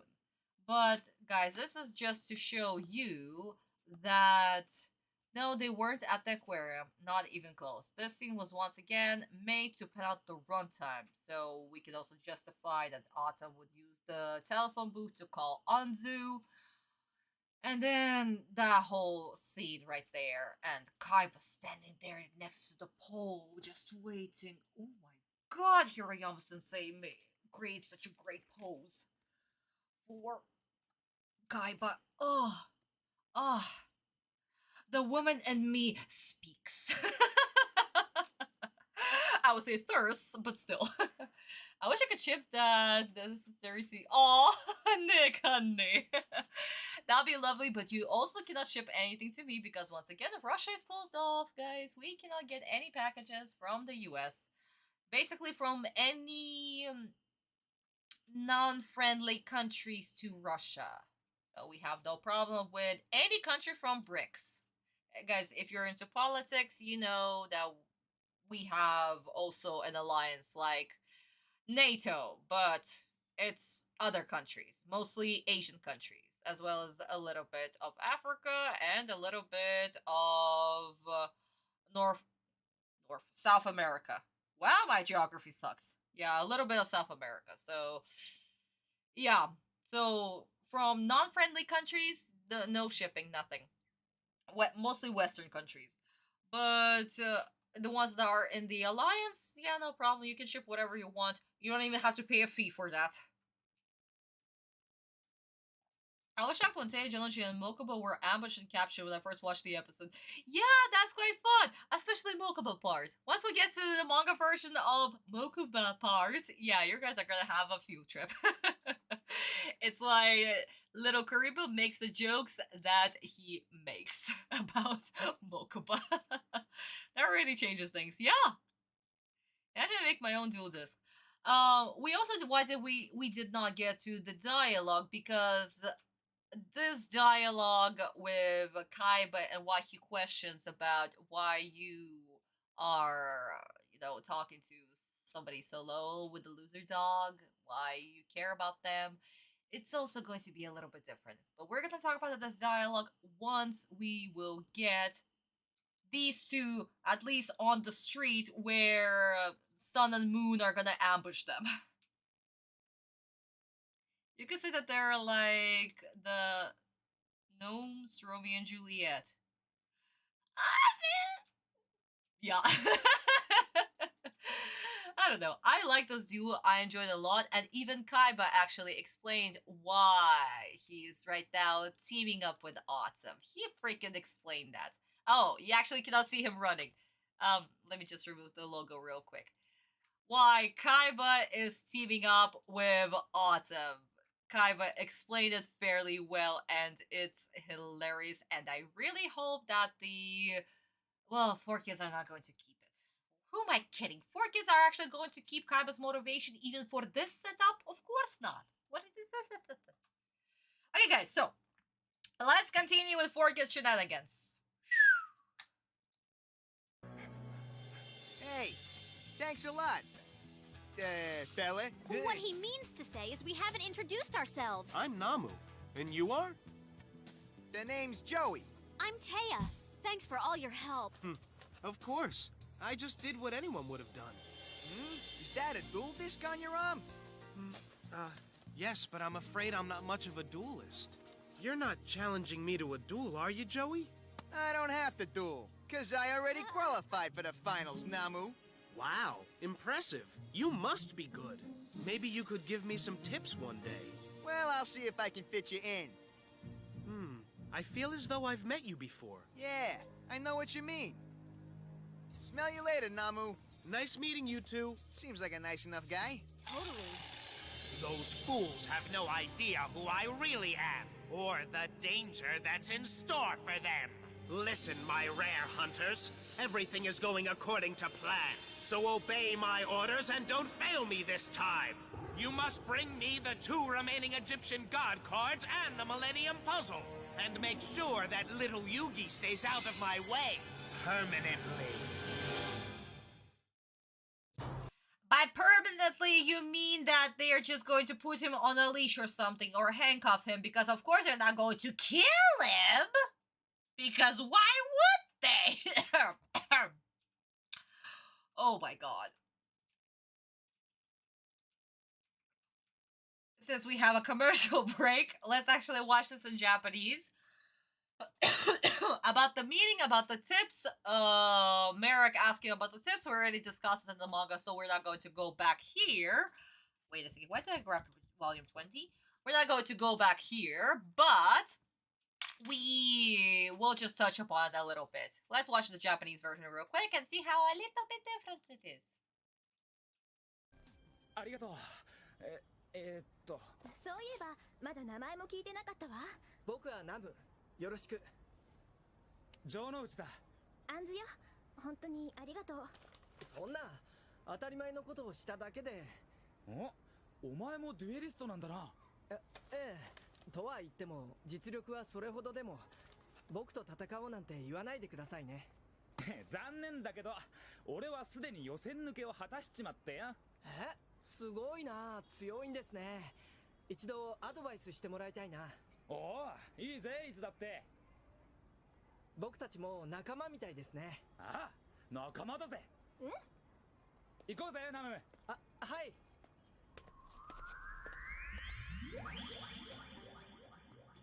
仲間か。マリク様。カイバの持つオベリスクの巨神兵確認したかんな。そうか。カイバという男、なぜあいつがオベリスクを自在に操れるのか。神のカードは誰にでも使えるわけではない。使う相手を選ぶというのに。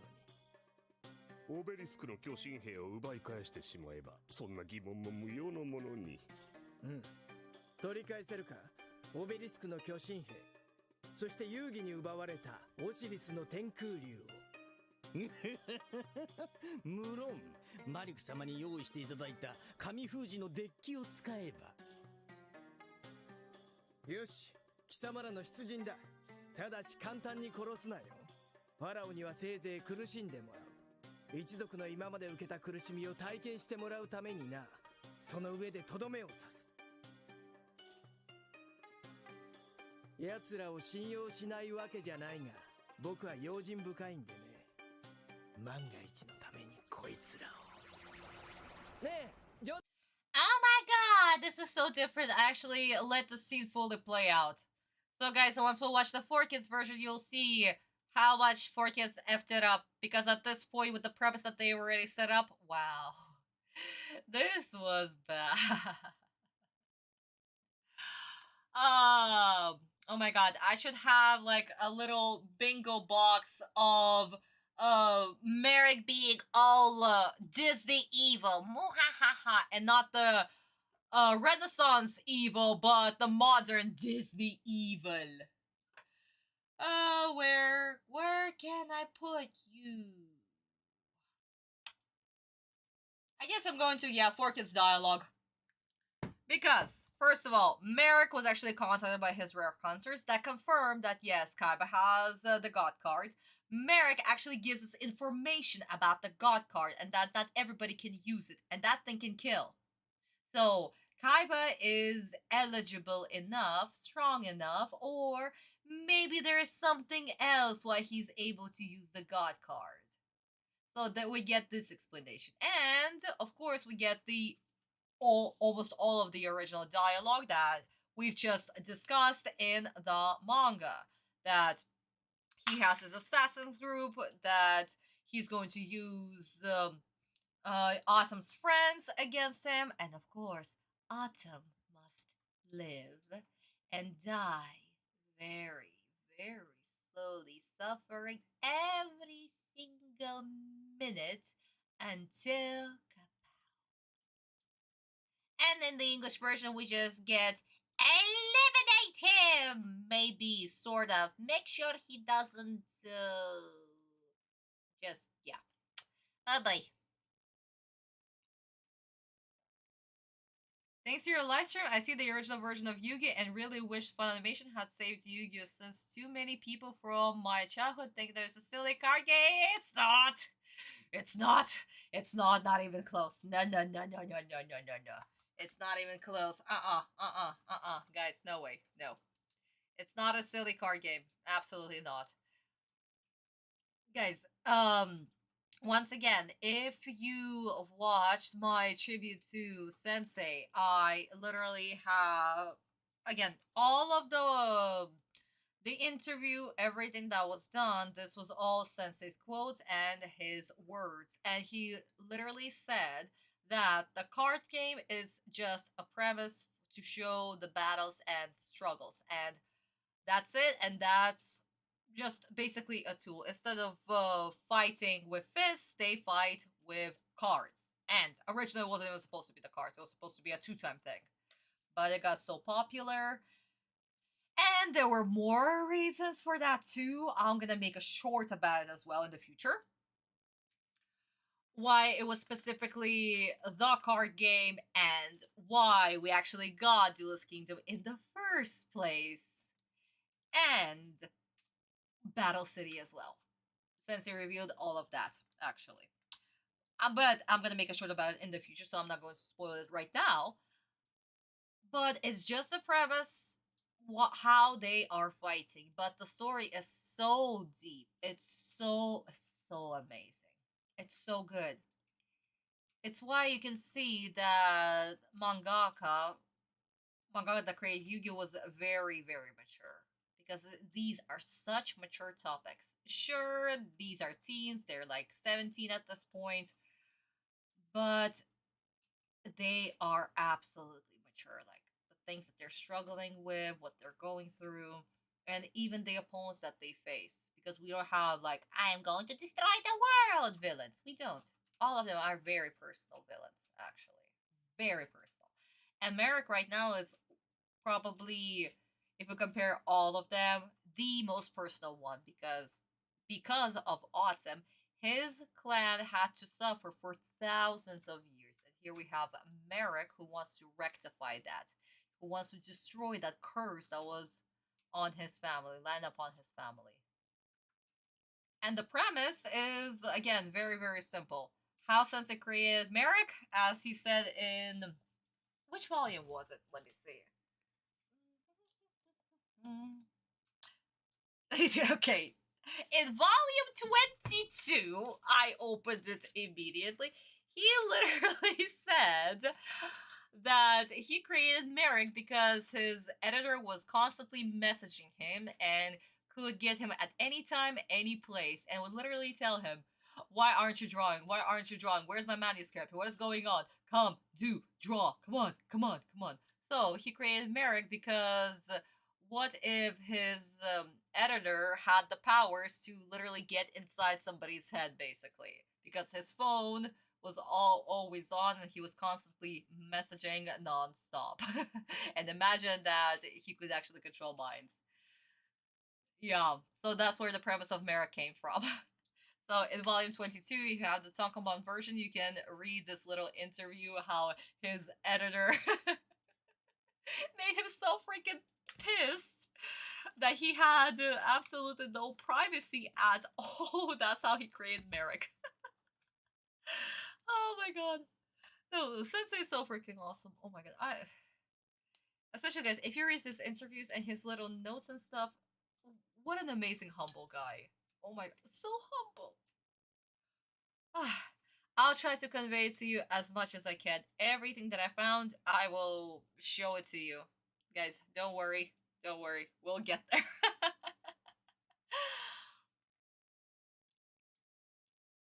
I'll have to take care of Yugi because they want to kill him. Yeah. Merrick automatically set him to God. Yep. He wouldn't kill Yugi, right? Nope. Why would he? But apparently in the English version, torture him a little bit. If Nama is an Egyptian name, what is it? I'm not sure that it's an Egyptian name, actually. No, it's not.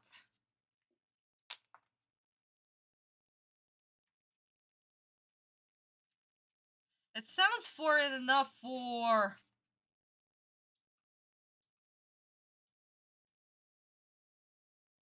It sounds foreign enough for a Japanese person, but it's not an Egyptian name.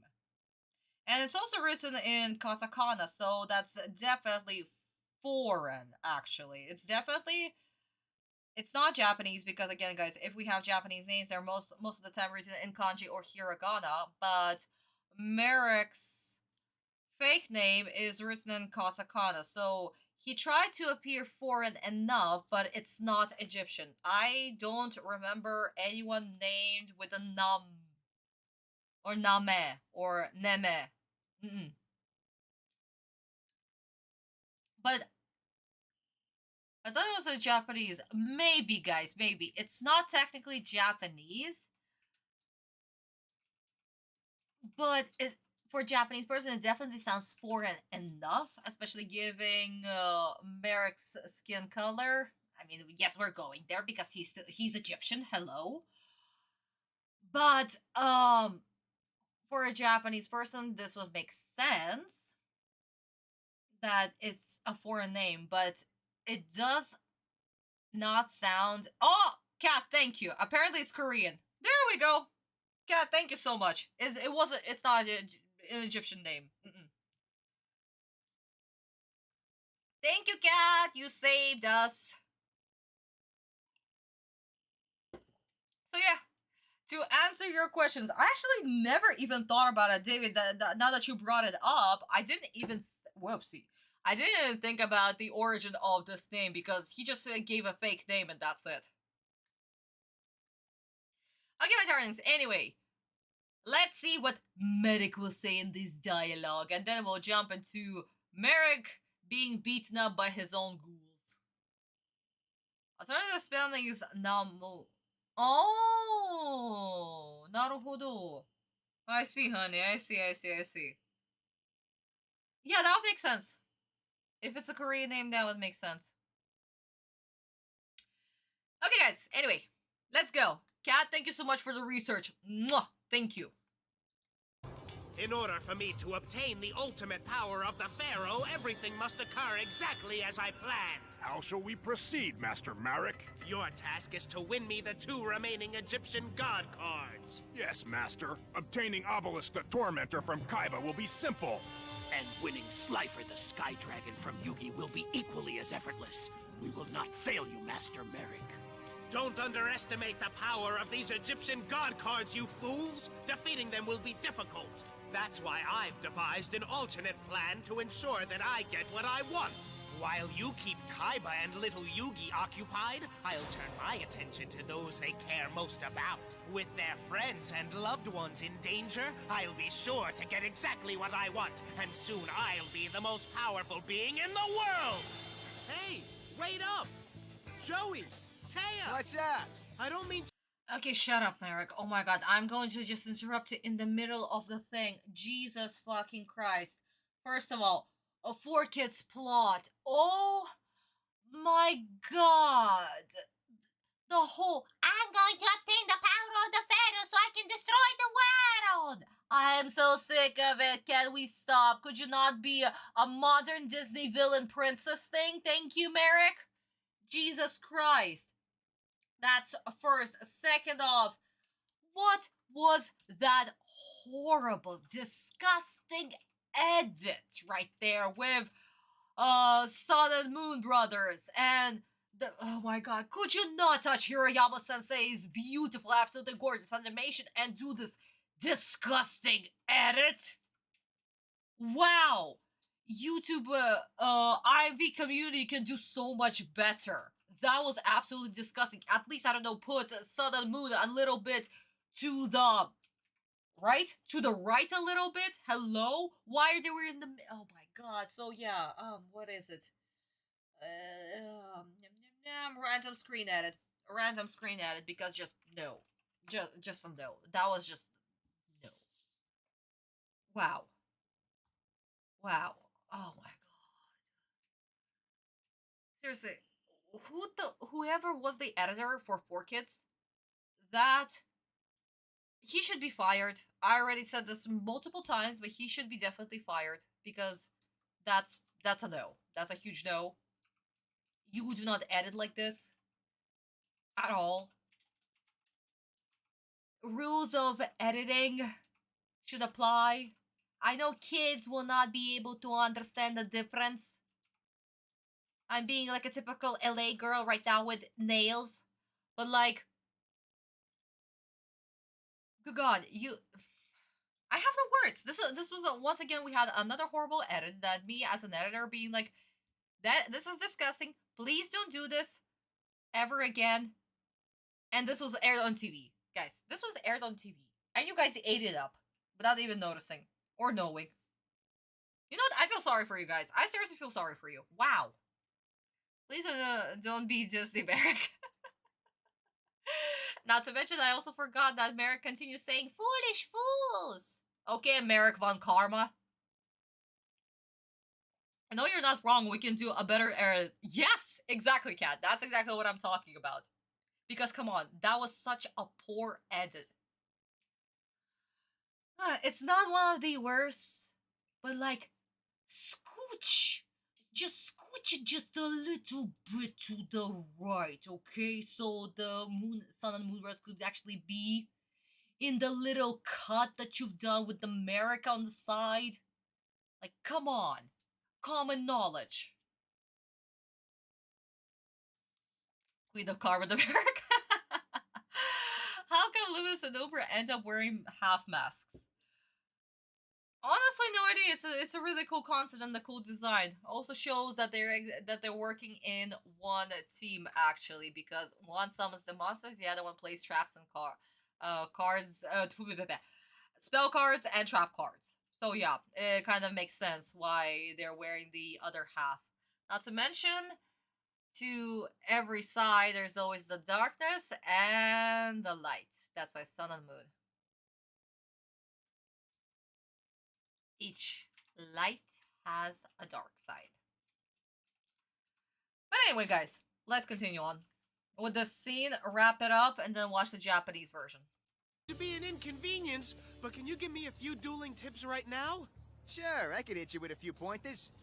Thanks, I'd like to win at least one duel in Battle City. You've come to the right place, Namu. I got so many dueling secrets, it'll make your head spin. Joey! Taya! They're not here. Kaiba was wrong. Just stick with me, Namu. You'll be a dueling expert in no time. Wait! Joey, look behind you! Take this! Got him! Piece of cake! Ah! Huh? Let go of her, you creep! Look, what do you want? You're real tough. Why don't you pick on me? Joey, behind you! You fool! Are you all right? Joey! I've been better. Expecting someone? I'll take that. Get off of my stuff! You heard her. Lay off. Hello, Taya, are you there? Hello? Yugi, help! Taya, where are you? No! You're gonna pay for that. Looks like your friend won't find you now. Are you there? Taya! Taya! Oh, no. Well, it appears that I've hit upon your sensitive spot, haven't I now? Perhaps I will use your friends to get what I want from you, namely your puzzle, and the Egyptian god card that you won. Besides, I'm always looking for new servants to do my bidding, and your friends will make the perfect mind slaves. Oh, no. I knew this was gonna happen. Merrick found my friends before I could.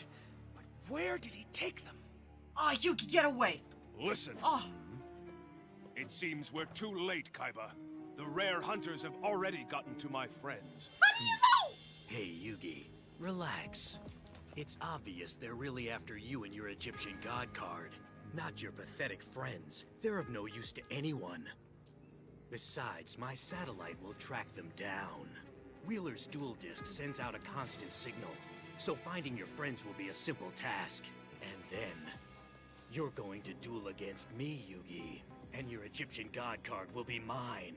So get ready to lose. Kaiba, you and I will duel soon enough, but not until my friends are safe. Is that clear?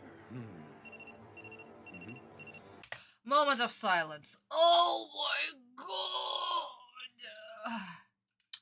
Guys, when I said that 4 kids remove violence with a little patch of blood, we're taking away another kid because that was so weird right now that I did not even understand what happened. It went by so quick. Joshi was already on the floor for some freaking reason. Namu wasn't even there, and Joshi was also talking in the background while ghouls were taking Anzu's foe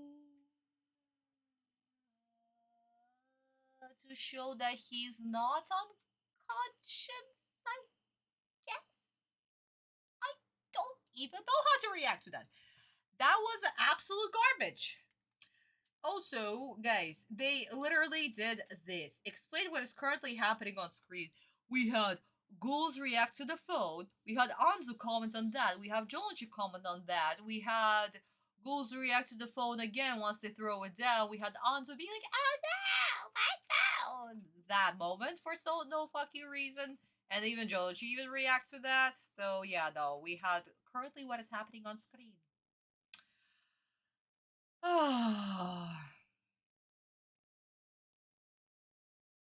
And Dan Green is such a good voice actor. Good God. Him saying those cringy lines actually, yeah, that made me a little bit upset. Because he's so good. He's really good. And it's just like it sucks. It really sucks.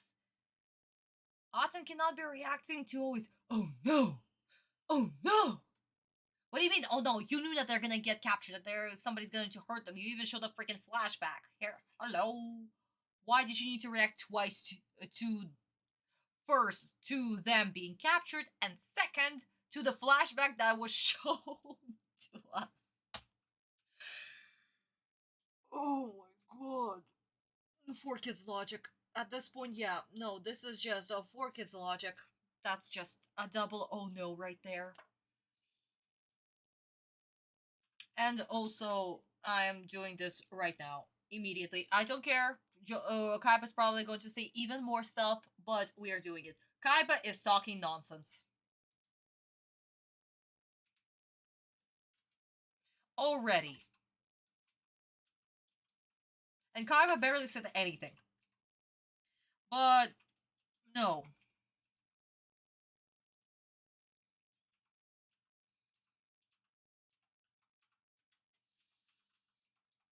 Just no.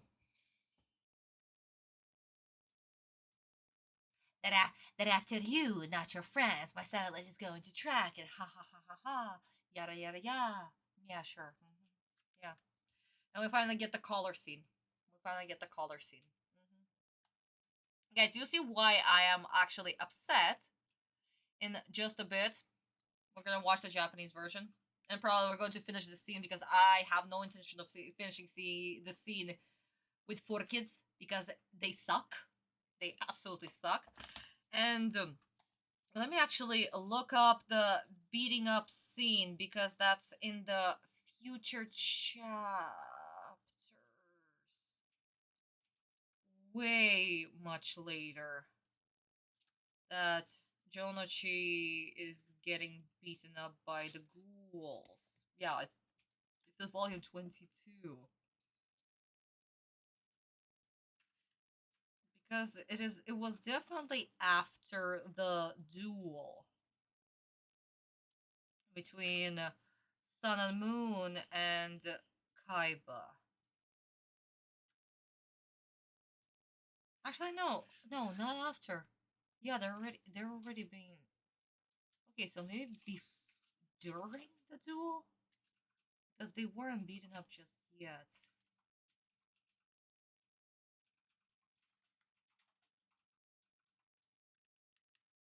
I remember it was definitely much later. It's not in this chapter. Okay, Daniel, good night! Good night, honey. It was not in this chapter. Okay, we have the Karibo summoning. Atem being a sassy man that he is. Then we, summon the blue eyes, and Atem has that beautiful smirk. And Kaiba realizing the power of friendship. Well, not even friendship, it's just the power of two at least. Where was this chapter? Seriously, guys, I totally forgot. I remember it was much later, it's definitely not in this chapter. You have the obelisk summoning. No, they are already under control.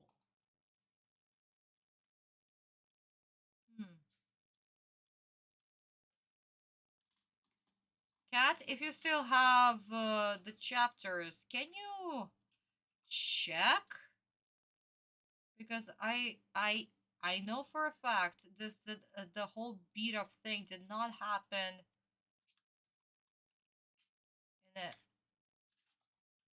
No, it did not happen. No way. My memory, my memory is poor, but it's not that poor. Guys, so sorry that I'm taking a while, but I have to double check. Okay, Atem summons Karibos. We have the whole mask, yada yada yada.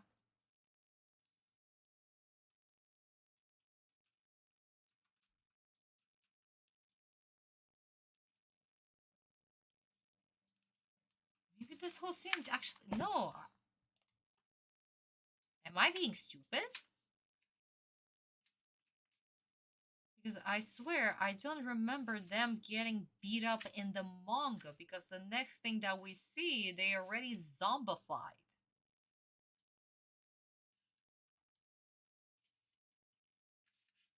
Under Merrick's control.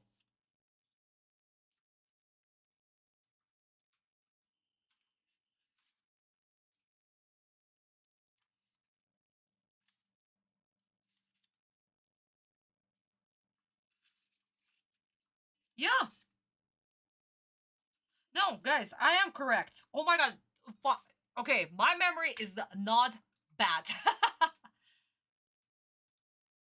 Oh, sorry guys, 2 seconds. This scene with Merrick getting beaten up and everything, this does not happen. The next time we see our gang, they are already under Merrick's control. That's it. I told you. So this whole scene was also done for the animation to put out the runtime. And as we remember, Merrick gets beat up by the other people, by the other 2 random dudes that were after the duelists that Bakura had stolen. And that's why we have the whole punching in the gut scene that was taken from that fight. But we don't have Jonochi actually fighting the ghouls that we're going to see in the Japanese version right now. So, let's jump into that. Okay, guys, let's go. あ、なんだいきなりで厚かましいけど、デュエルのアドバイス今すぐでもしてもらえるかな。おう、いいぜ。せめてバトルシティで1勝ぐらいしたいし。まだまだチャンスはあるさ。俺のアドバイスを受ければ決勝に行けるかもな。城之内くん、アンズ。みんなどこにいるんだ。偉そうなこと言っちゃって大丈夫なの？任せとけって。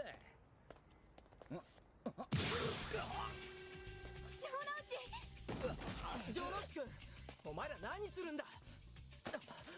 お前たちグールズか。城之内くんのレアカードを狙ってるんだな。ア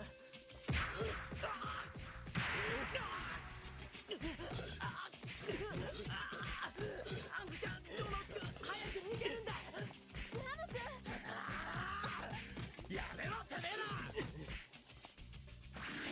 よくも俺の仲間を。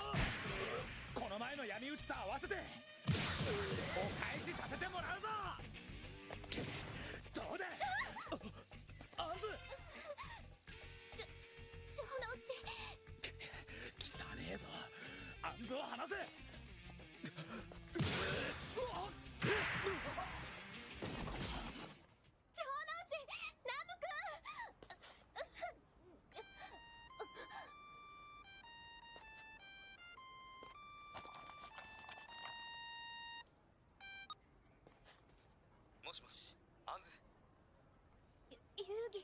もしもし、もしもし。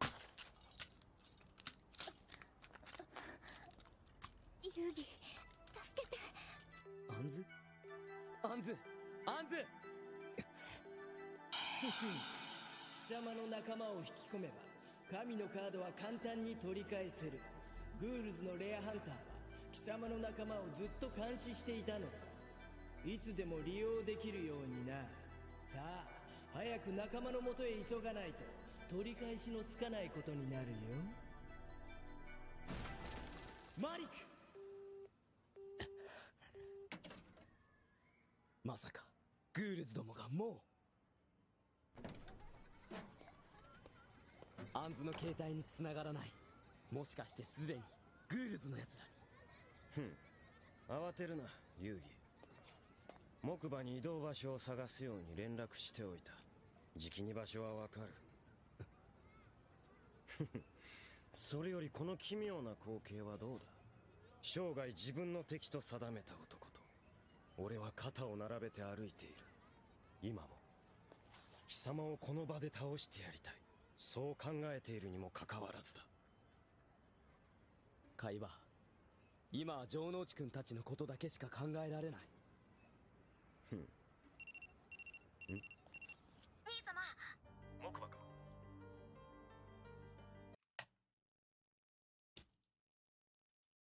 Do I need to say anything more of why Kaiba was saying nonsense? Removing the violence because, wow, that's a huge scene that they just removed for no freaking reason, and Jolichide literally talking in the background. Not to mention, ghouls were also talking. And as we saw, ghouls do not communicate verbally. It's only through, basically, mental. They have mental connection. I don't know, mind link. That sort of thing. But, yeah. Unbelievable. Even Atem is not overreacting. Oh no, my friends have been captured. Atem here is being like, that's possible since she's not picking up. You know? Which is a logical thing. Sense. Telepathy, yeah, sure. I mean, yes, valid, exactly. A hive mind. That's true. We have a lot of blood and violence for kids, so let's have nonsense. Yeah! Pretty much, that made absolutely zero sense. But we're gonna have cartoon sound effects of kapow, kapoo. We're like Batman from the 60s with pow, boo. Sound effects. Oh god. But since we had the beginning of the conversation between Atem and Kaiba, we can finally jump into where we left off. Let me just zoom out real quick, my sweeties. So, we have basically this interaction right here. So, as we talked about, Atem is sick and worried. Where are his friends, basically? And Kaiba is like, don't worry, yada yada yada, we'll be able to find them. And then we have the exact same dialogue. This is so funny that we are basically teaming up.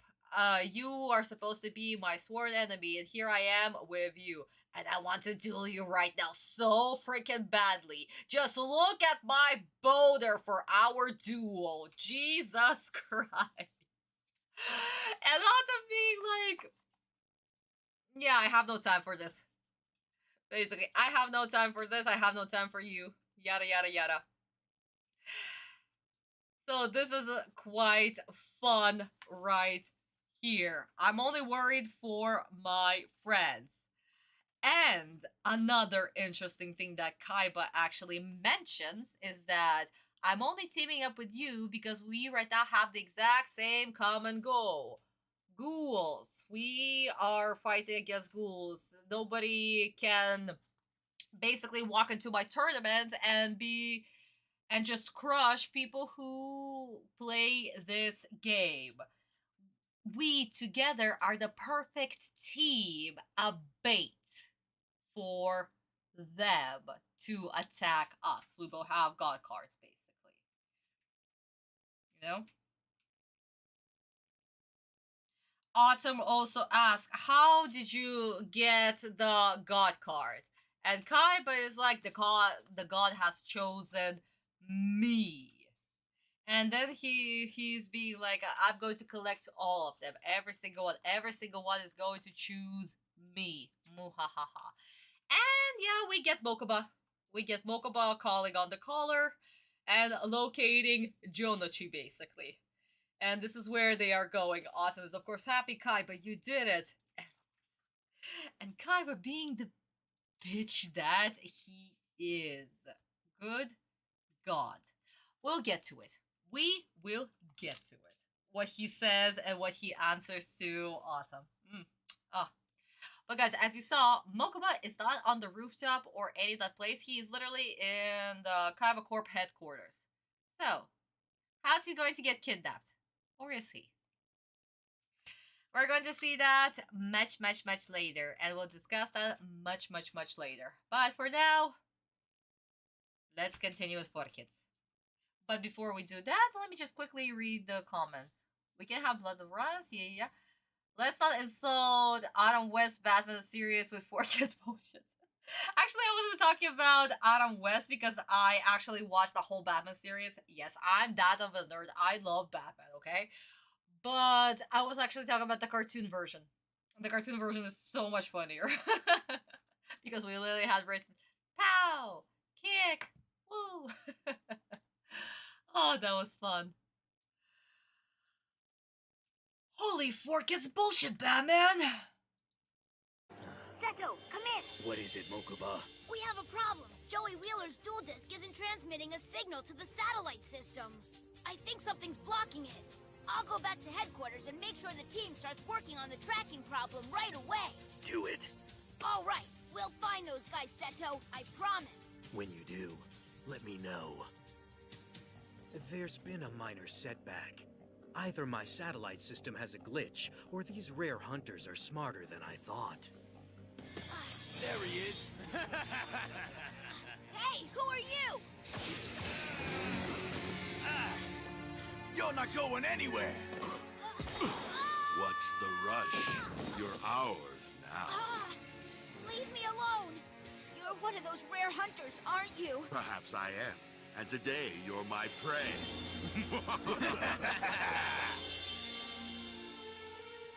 I hear it's your last day with us, Serenity. The doc... Yeah, it's also the last day of my sanity, apparently, because I'm back doing this. Oh my god. Guys, please, breathe! Can you people breathe? Between your days. Holy oh my god. You know what, Ken? I might actually make this as the title of my live stream. Oh my god. Oh. You know what? Yeah, for this episode, let's do that. That is hilarious. Ori. Who the fuck is Orion? Is menacing when Mokuba saw him. Ah, Rishido. Oh my god. I'll never get used to the English names. I swear to god. Yeah, guys, we're finally doing the skull. We're doing the skull. We are already in the middle of the episode doing the skull. Okay, the fact that the man just said that a kid prays really... Ooh, yeah, Julie, that is also 4Kids dialogue. Immediately. Stupid ass 4Kids dialogue. But we already done that. And you know what, guys? I'm also actually going to do this. Because I am kind of sick of ghouls... Excuse me, guys. Talking for no freaking reason. I am sick and tired of that. Also, Rishido's voice, even though I heard it before, it still does not suit him whatsoever. It's just, it's crap. It's crap. It's crap. And again, no offense to the voice actor whatsoever. No offense to him. He's doing a great job. But whoever was the voice director and actually told them to, you know, do this voice for Rishido, nah. Ah, thank you guys, thank you. Marlene, I'm okay. I just had a little sneezy. Just a little sneeze. But yeah. So let's watch the scene in Japanese real quick, simply because, again, in the manga, it's not here. Mokuba does not get kidnapped at all. We have a little different scene of why Kaiba actually goes on top of the skyscraper. And of course, Atem tags along. Also giving out the wrong feeling that 4 men are currently surrounding a kid on the ground. Oh my god, Julian. No. Again, they have the reason why they're kidnapping a kid. Because this kid is... Let me just remove the logo real quick. This kid is worth... Actually, no, billions. Not just millions. He's worth billions. But, like, it makes sense to have Kaiba actually go to the skyscraper to save his brother, you know? Which is why in the anime version it's like a running joke that Mokuba gets kidnapped every single season. Except for season 4. But yeah, it's a common theme. Every single season, Mokuba gets kidnapped. And all of them are fillers. Aside from Duelist Kingdom. In Duelist Kingdom, at least, it had a plot of why Mokuba was kidnapped. Because he swallowed the key. Otherwise, they wouldn't even care about the kid. But in other instances after Duelist Kingdom, yeah, all of them filler. So that's not the motivation why Kaiba went to the skyscraper. There is something else. Something else. おかしいんだ。城之内たちの現在地を本部でも見失ってる。さっきのデュエルで城之内のデュエルディスクにロックしたはずなんだけど。俺、本部に戻って自分で調べてみるよ。わかった。ご苦労木馬。馬の骨の居場所がわからない。海馬コーポレーションのサテライトシステムは完璧なはずだが。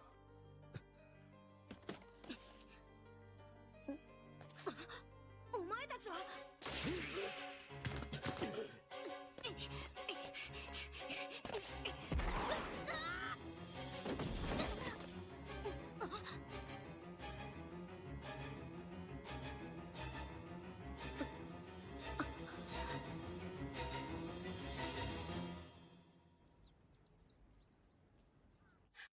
And there you go. That was honestly terrifying. Also, the scene was also removed. Anyway, so that was terrifying. We can actually feel just as scared as Mokuba because the kid is literally being kidnapped.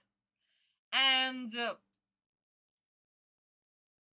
again, completely different dialogue. Kaiba is also saying like somebody's blocking the signal. Here, Kaiba's like, my system is perfect. There's something else going on. And Atem is just listening. There's no additional dialogue, none of that shit happening. And once again, no talking without the breather. That was complete silence. We had the ghouls who are being silent and Rishido not saying a single word. And we are literally just as terrified as him. What's going to happen to him? What's going to happen to Mokuba? And it also actually explains why they couldn't locate Jonouchi at this moment. Because the computer couldn't get it, so he's going back to the headquarters. And as we know, in the manga, he was already in the headquarters. So guys, here is another a little tiny huge difference.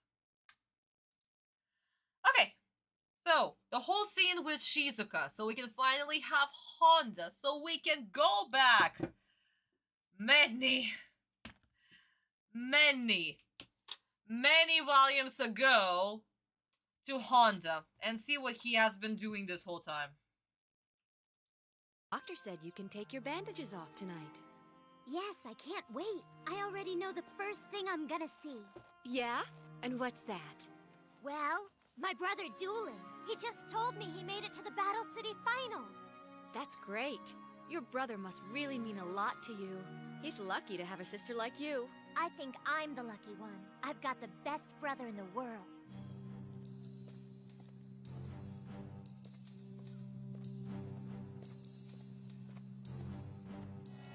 There they are.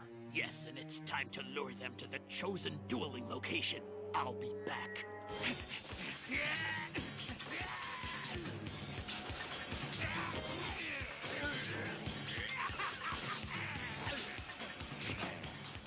Rare Hunter! What have you done with my friends? That's for us to know. And Seto Kaiba, look who else is coming with us.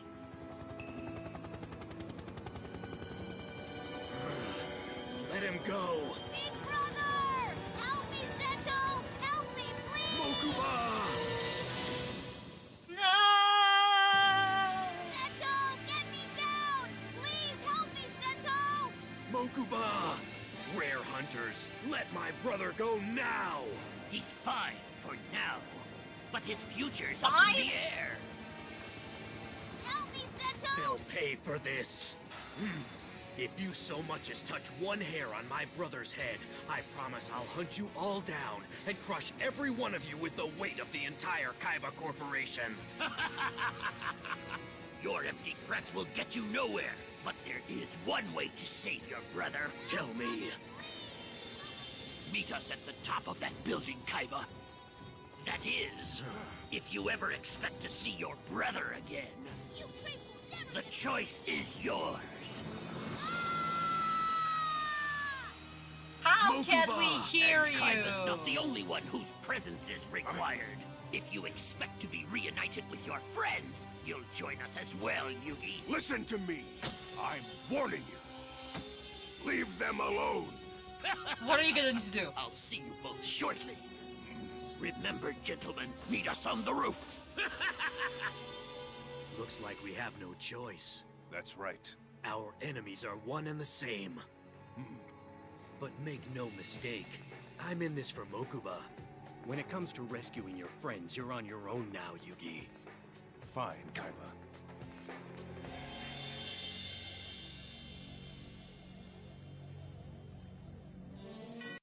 Wow, that was a whole 2 seconds of silence. This episode is actually doing some records. Wow. I cannot speak English anymore. Okay, so. Cringe. All of this was cringe. Dialogue that changes the original message.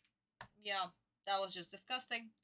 The whole Liu Kang thing of him jumping from one roof to another and doing no, that's Americanization right there. Just no. No. Absolutely not. Absolutely not. Good God. You know, when you have a very serious moment, absolutely serious, that Kaiba is going to lose his brother. If you touch a hair upon his head, at this point he's like, I don't know, 5 kilometers into the air, 10, 20. He's dangling off on a rope.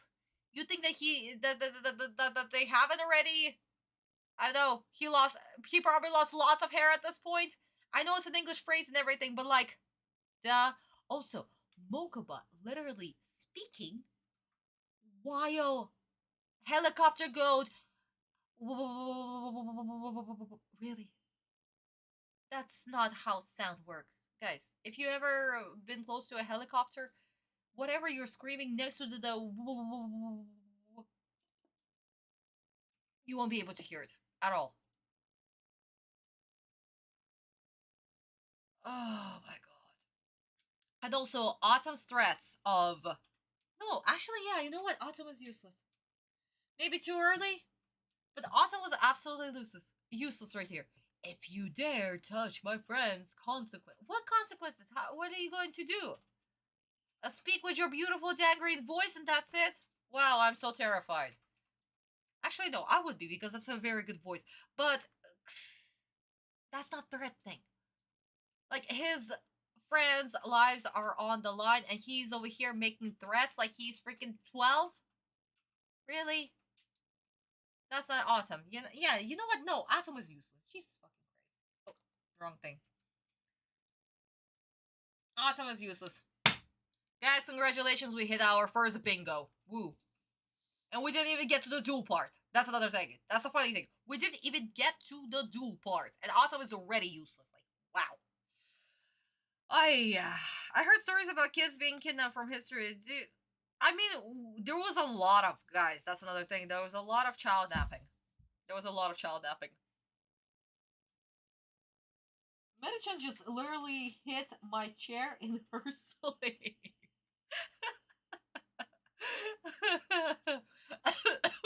Excuse me.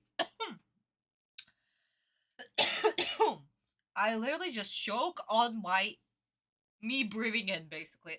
Excuse me. Anyway, so there were a lot of child nappings, and if you look at Russian history, oh good god, do not look at Russian history and all the child napping. Jesus Christ.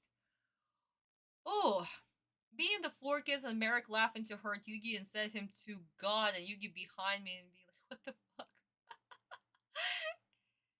Already, Drama King, yep. Yeah, Yuki-chan, completely agree. Helicopters are Gotham. Yes, they are. Guys, yes, they are. Like, no matter how loud you freaking scream, you won't be able to outscream a helicopter. We wouldn't be able to hear Mokuba whatsoever. Hell, the wind would make it hard to hear. Exactly, guys, exactly. Yamanoge. Yes, we did hit Yamanoge. Woo. Oh, Yuki-chan, you spotted in, I believe in Spanish, and because I am not fluent, I won't be able to understand the whole meaning of it. Oopsie. Can you please just resend your same message, but just in English, okay? Like through Google Translate or something? Yeah, my Spanish knowledge is only comes because of my friends that I had back in middle school in America, and that knowledge is very tiny. It's so tiny. I barely remember anything. Then I tried to take a course back at university. Yeah, but that also did not go any well, and only I had to take it because my Japanese teacher, she left, and because she got an offer to work at Japanese slash Russian embassy, so that's why she left. So for my last year at university, I had to take that half a year of Spanish. So yeah, no, barely remember. Just do something and it'll be yes, you can exactly. You can keep it in Russian and in English, but yeah, Spanish is still really hard for me, so I do apologize. I took 4 years of Spanish and didn't retain enough. Oh, Fallen, really? I see, honey.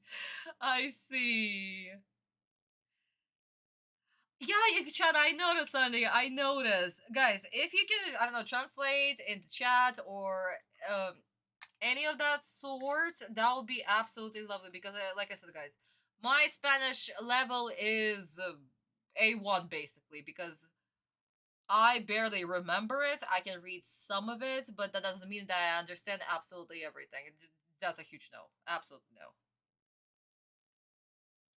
Me who had 2 years of Spanish in high school. Oh, it's okay, honey. Oh, Yuki-chan, I see, honey. No, it's okay. It's okay, honey. It's okay. It's okay. We're all family here. It's absolutely fine, honey. It's absolutely fine.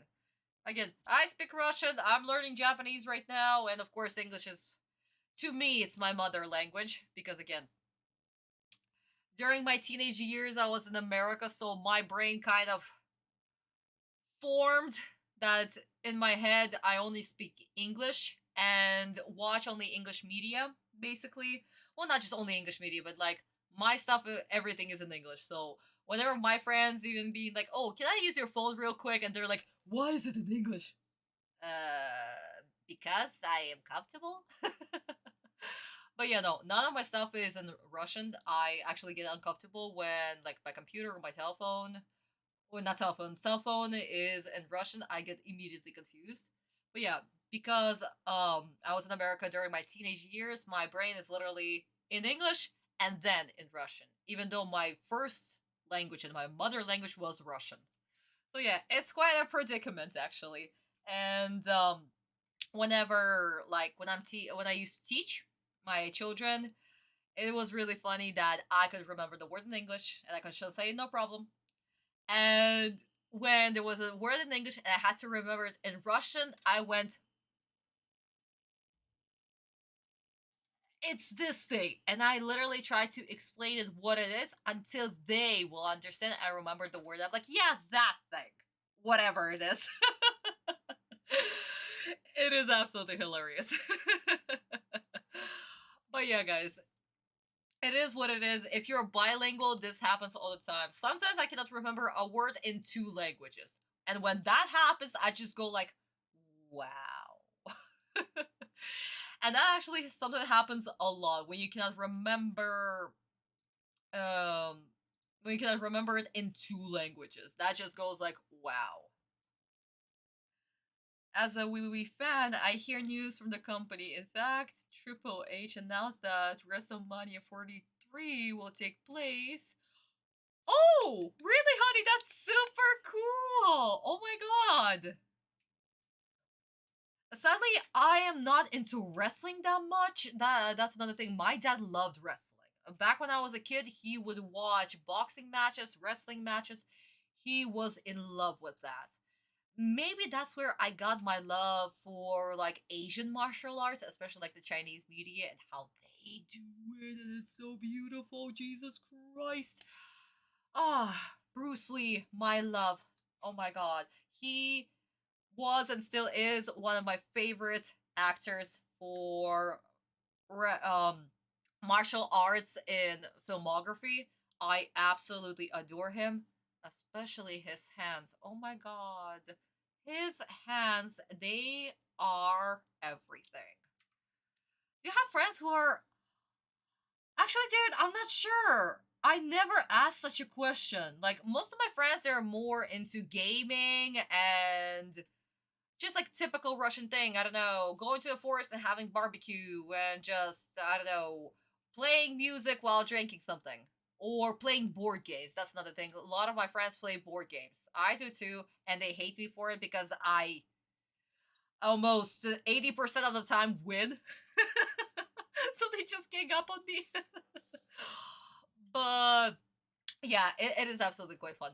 But no, I don't believe that they're into wrestling. But like I said, I've never asked. So who knows? Who knows?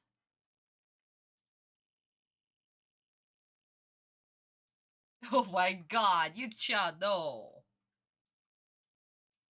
Anyway, sweeties, let's watch the scene in Japanese and then we're going to discuss how it is different in the manga.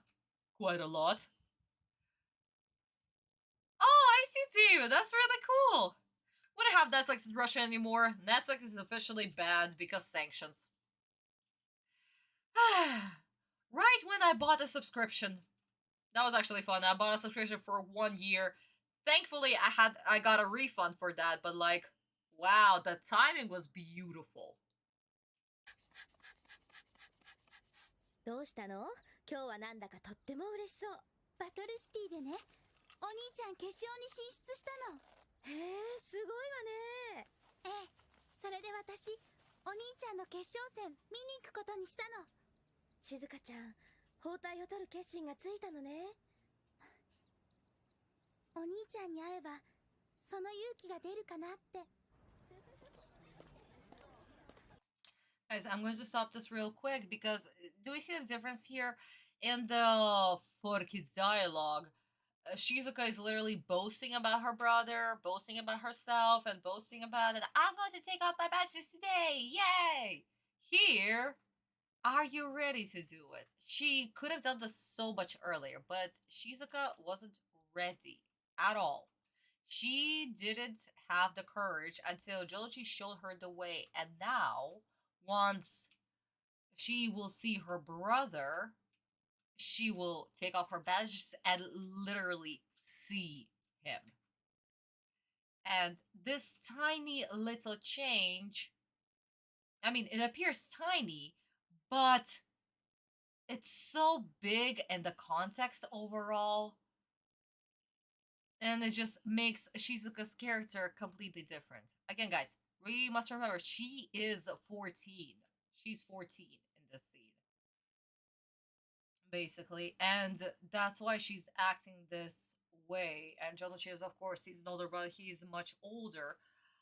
But Jonochi gives her courage to take off the bandages. And of course, Four Kids completely just took this plot and just being like, well, this is too sentimental and too hard for kids to understand. Well, what are we just going to do? We're just going to throw it with the other plots. Goodbye. Shizuka should be a confident little bead. And because doctor said that she can take off her bandages. Yay!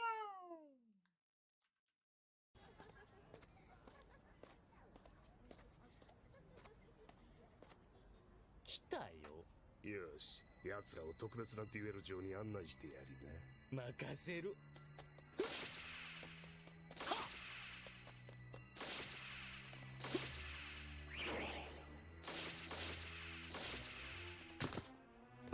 グルスか。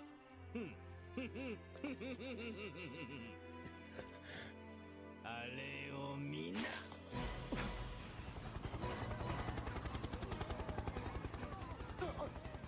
あれは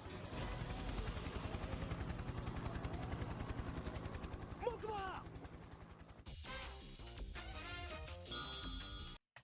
Wow! Amazing! First of all, we did not have any Liu Kang noises while he was jumping from roof to roof. And second,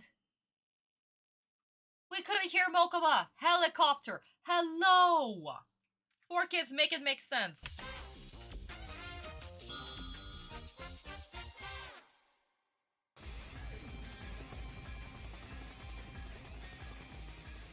Mokuma!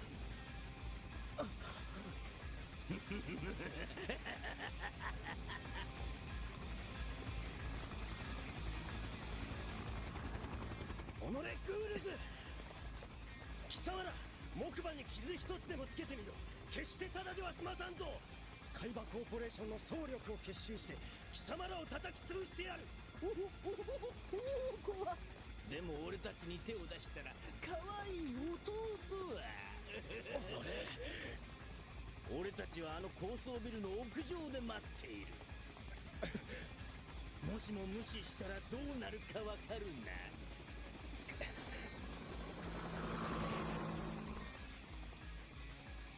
僕は来るのはお前もだぞユージさもなくばお前の仲間たちを即刻処分すっかな何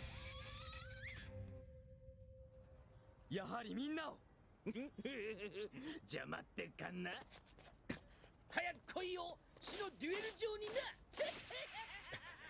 遊戯行くしかあるまいああ全力で奴らを叩き潰すうんしかし誤解するなよ俺は木馬のためにお前はお前の腐れ縁の仲間とやらのためにだ分かっている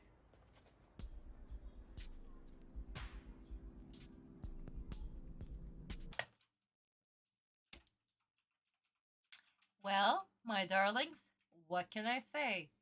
Oh, wow. As mentioned before, Mokuba wasn't screaming at all. We couldn't hear him. No. That's just impossible, guys. We know how loud the helicopter is. No matter how hard or loud Mokuba would have screamed, that would have been just cancelled out, basically. You're right, we couldn't hear Mokuba's voice. Yeah?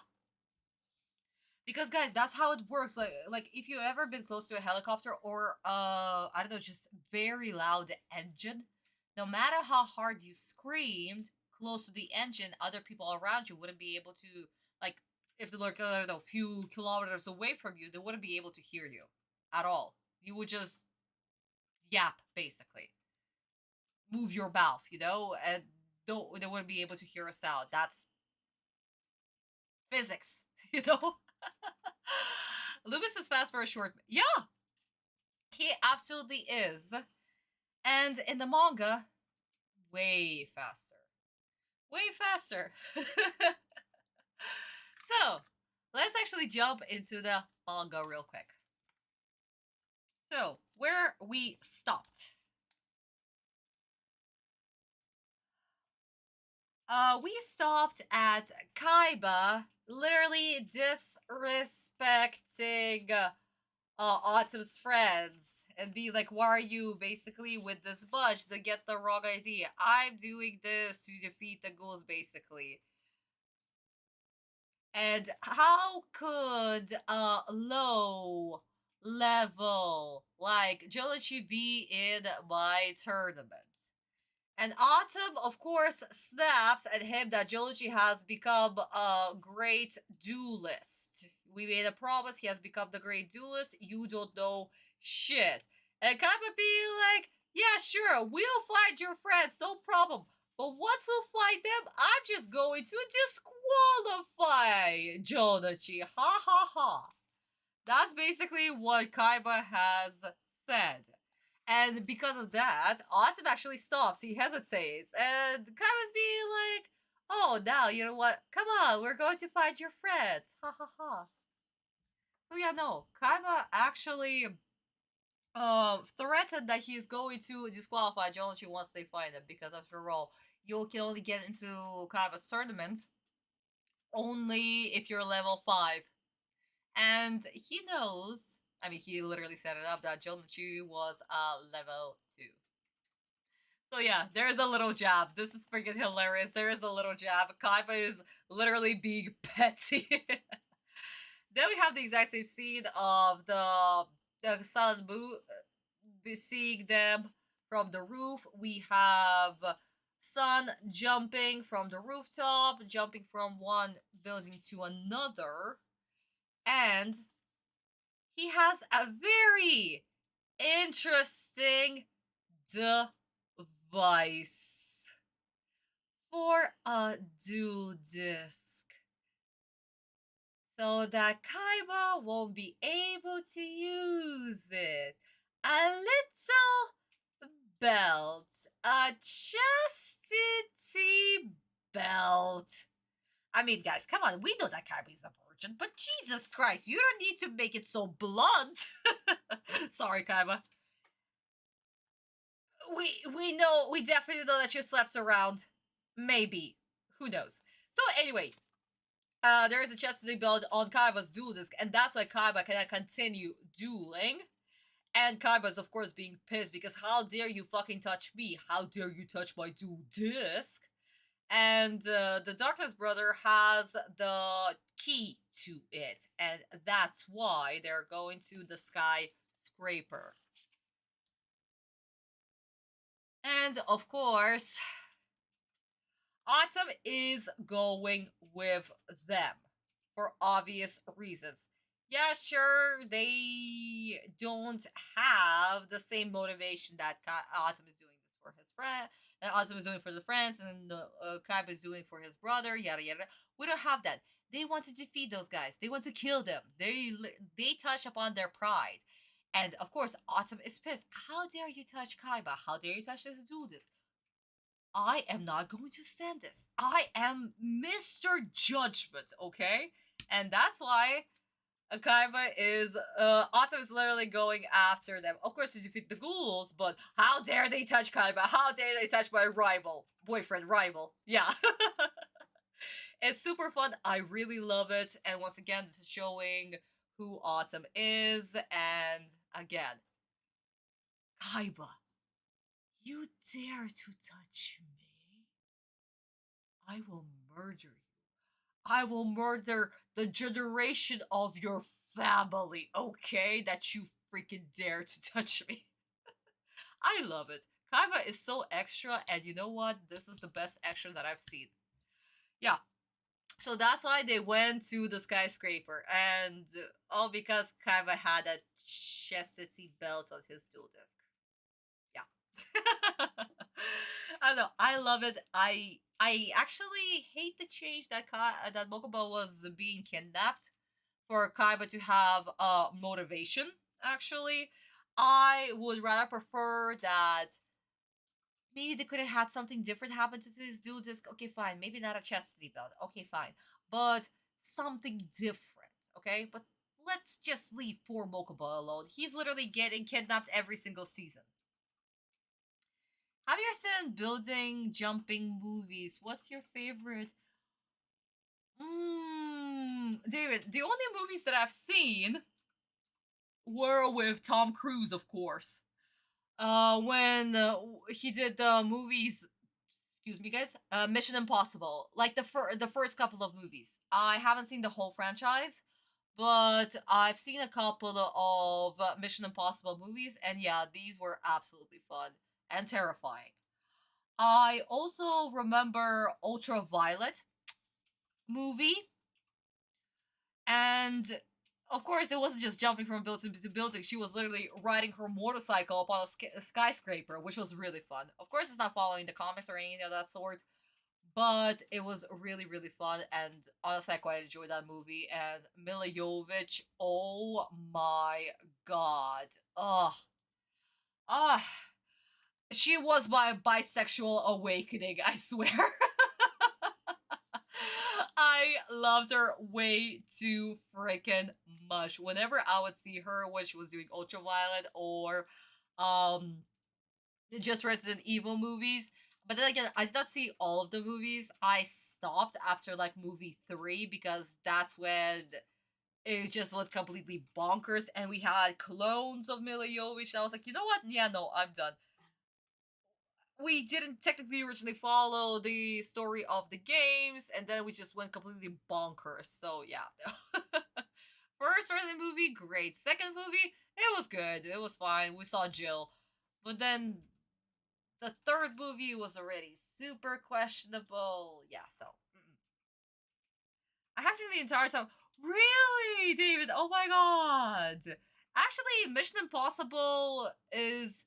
It's not kind of banned, but after the whole scene where Kremlin was blown up in one of the movies, that's when even the Russian government was like, guys, this is a little bit way too much. You know what? After this, we're just not going to show your movies in the theater. We'll sell the DVDs, sure, but or the Blu-rays, but after that, we're not going to actually show your movie in the Russian theaters. Goodbye. Yeah, the Russian government was pissed because Kremlin is like, I don't know, blowing up the White House or the Great Wall of China. And Kremlin is so freaking old. It's like thousands of years old. So, maybe not like thousands, but maybe close to 1,000 at this point. I have also seen Ultraviolet Resident Evil. Yeah, I see it, David. No, she's super cool. She is absolutely... Like I said, my bisexual awakening. Mila Jovovich is... It's the gaze. I really love her gaze. The way that she looks at people. Like, she has remarkable eyes.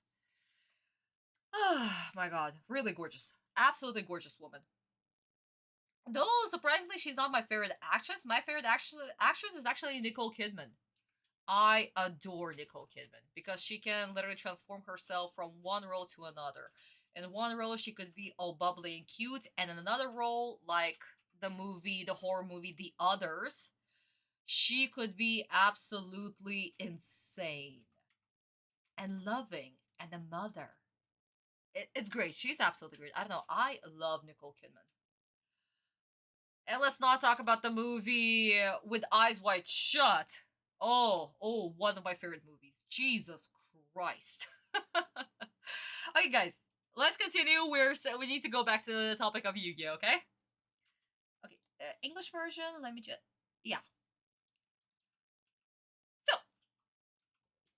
let's see how they're going to play out this particular duel, my darlings, because I am curious. What are they going to do? Because the opponent who loses the duel will literally fall down. How are they going to censor this? Honestly, I am so freaking curious. Is it just going to be, I don't know, the whole glass will turn into Shadow Realm or something? I see you two decided to show up. A very wise choice. Yes, now tell us. What is the meaning of this? We've kept up our end of the deal, so why don't you honor yours and release the prisoners? I'm afraid it isn't that simple. You two will have to duel us first. If you win, you'll see your loved ones again. Before the fun begins, allow us to introduce ourselves. I am Loomis. I am Umbra. You defeated us once before, but I assure you, you won't be so lucky in this duel. And if we do win, you'll release our friends and family? Perhaps, but there's no way you'll win. Now let me explain the rules of this match. It will be a double duel, us against you two. Each duelist will receive 4,000 life points. You must defeat both of the other team's duelists in order to win. And as for the losers, they'll pay a very hefty price. A trip to the Shadow Realm. You'll be delivered to the Dark World in the most ingenious of ways. Notice where you're standing, on a thin surface above a 50-story light shaft that runs all the way to the ground floor. But if you fall, you'll never reach the bottom. That's because the very surface on which we stand is a divider between our world and the dreaded Shadow Realm. I was kidding about the glass bees sending them to the Shadow Realm. I was kidding. Duelists' life points will be displayed in the magic shadow box on the floor beside Shadow you. box? When your life points reach 0, the surface below you will be destroyed, opening up a vortex that leads directly to the Shadow Realm. And according to Battle City rules, your rules, when we win, we take your Egyptian god cards. Ready? Looks like I've left you speechless. I was just waiting for you to finish. Do I have your guarantee that my brother's all right? Yes, but I wouldn't count on seeing him again. Once you're in the Shadow Realm, there are no visitors. It looks as if you've just made your second mistake today, Rare Hunter. The first was kidnapping my brother, and the second was challenging me. We'll see about that, Kaiba. And I will rescue my friends. Very touching. But we duel for our master Marek, and losing is not an option.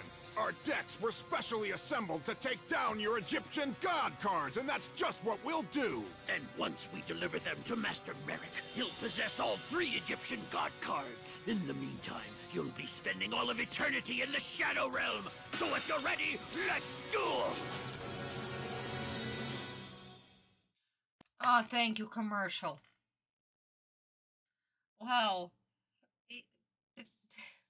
You know, I was literally kidding about the whole glass being like a teleport to the Shadow Realm. I actually did not expect it to be that. You know what? At this point, I'm just going to continue guessing how they're going to censor everything. Oh my god. Oh god. Okay, so first of all, I hate their voices. I absolutely hate how Moon and Sun sound. They are absolutely just horrible.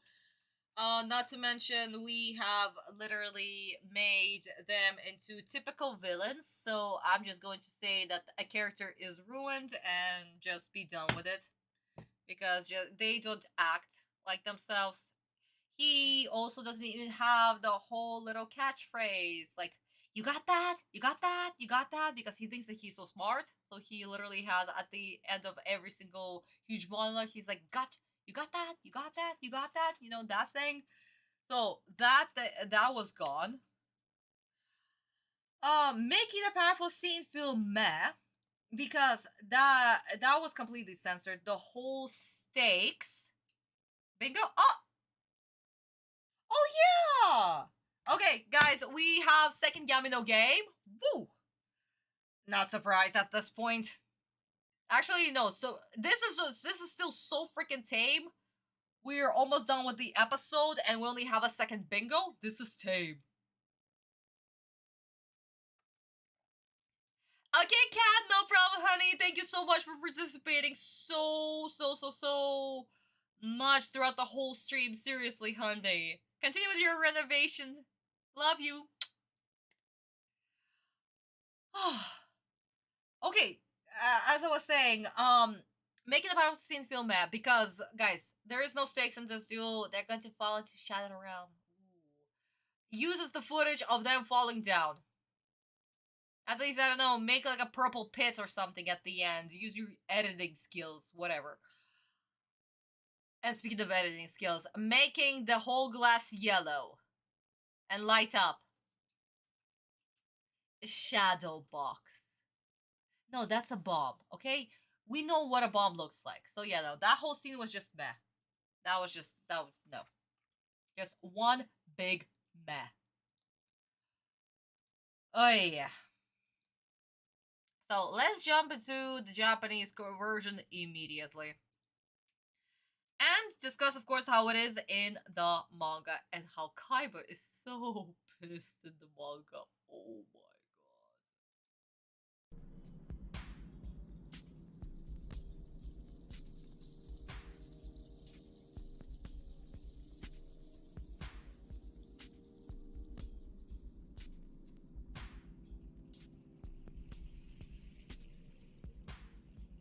よく来たなお前ら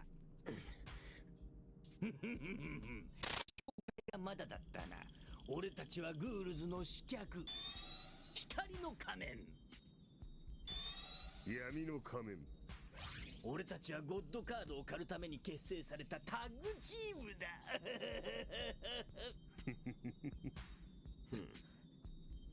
さて今からルールの説明をするかな対戦方法は2対2のタッグデュエルだかんなライフポイントを失ったデュエリストはゲームから外れ先に相手の2人を倒したチームの勝ちだが気ぃつけなゲームを外れるって意味は死ぬってことだかんな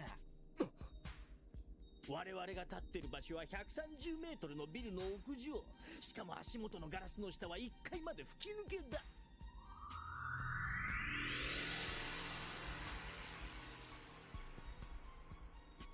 つまり俺たちの命を支えているのはこの透明なガラス板のみってことだデュエリストが立つ4つのブロックにはそれぞれ爆破装置が置かれているライフカウンターがゼロになった瞬間にプレイヤーの足元の爆破装置が作動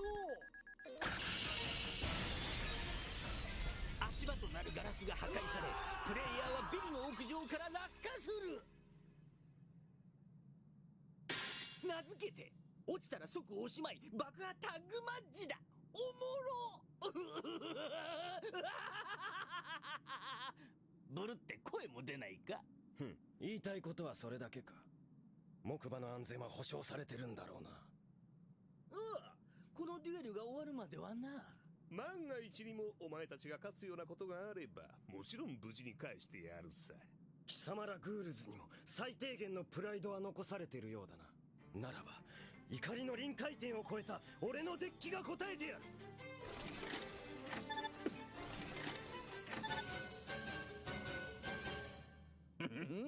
俺たちに勝てると思ってるのかあらゆる能力を封じ込める俺の仮面カードデッキには神のカードといえど通用しないんだかんな我ら光と闇のタッグチームの前では貴様らに勝つ手段などない行くぜデュエルだ俺の And this is where we stop. But my darlings, as you can see, yes, the stakes are extremely high, my darlings. Absolutely. They are going to die, and it doesn't matter. If one of them loses their life points, yeah, he is going down. The other one has to continue dueling. So, until one team wins by defeating two opponents, that's the team that wins. So yeah, each player basically for themselves. And you guys, maybe you didn't notice it, but he kept saying, you understand? Do you know? Did you get it? Gotcha? Dakana, dakana, dakana. That's his little quirk that he uses when he speaks. Of course, it wasn't so much shown in the subtitles, but once you hear it, you cannot unhear it. And at one point, when I was reading it the first time, I was really annoyed. And hearing it in Japanese, it's not as annoying, I would say. But then, yeah, I got used to it completely. So when in the 4Kids version, he actually didn't have this quirk, I was like, oh, come on. He's already an episodic villain. You even removed the quirk from him? Oh, come on. He has a funny speech pattern. So, anyway, about the funny speech pattern. So, what do we have? We have the exact same scene. We see them on the rooftop. We see the Sun and Moon brothers, the Light and Darkness brothers, basically. And of course, we see Atem and Kaiba. And we literally have the exact same dialogue play out, except for Kaiba is being offered the key to his chastity belt. So, here is the key. It's being tossed. Kaiba picks it up silently, but just look at his posture and oh, whoopsie daisy. Look at his posture and his movements. Oh my god, he is so fucking pissed. Then we get to explain the rules, of course, to the Smash Let's Talk duel, every player for themselves, and basically that means death. If you lose, you die. What happens next? We get to explain about the bombs, and just, guys, look at these two. These two are fucking pissed, okay? Kaiba unlocks his dual disc. Atem is also in the background, very fucking pissed, and this is where we have the dialogue of Kaiba being like, I will answer you with my deck, and my deck is furious. He throws away the chastity belt, and this is where we have Atem, basically. And we have Atem declare that basically it's time to duel. Yeah. 行くぜ、デュエルだ. So that's we have, and this is where the chapter actually ends. And surprisingly, we are continuing. We only have about less than 3 minutes left of the episode, and we're already jumping right into the next chapter. Would have been interesting to end it right away right here, but the anime decided to prolong it simply because they still had too much. They still needed a few minutes of run time, and we're also going to talk about how the duel is already a little bit different, actually, because even the cards that they play or summon or set face down, they already are different. People in the buildings I noticed must have seen the whole duel. Yeah, they definitely see the whole duel. If I saw Kaiba and Atem dueling, I would be like, yeah, I'm gonna watch. Is White Light and Fork's version of Wild Dimensions leading straight to the shadow? I have no idea. Dude, I have no idea what's the logic behind 4Kids and why they do the whole Shadow Realm thing, but apparently it's just bending the rules. So whenever a character is supposed to die, you're just being sent to the Shadow Realm for no freaking reason.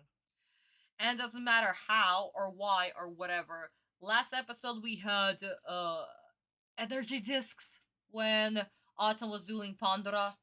And here we have a glass that will send you to the Shadow Realm if it breaks or whatever. And shadow boxes. Both Yami and Kaiba are about to say, yeah, of course. Absolutely, they're furious. 1000%.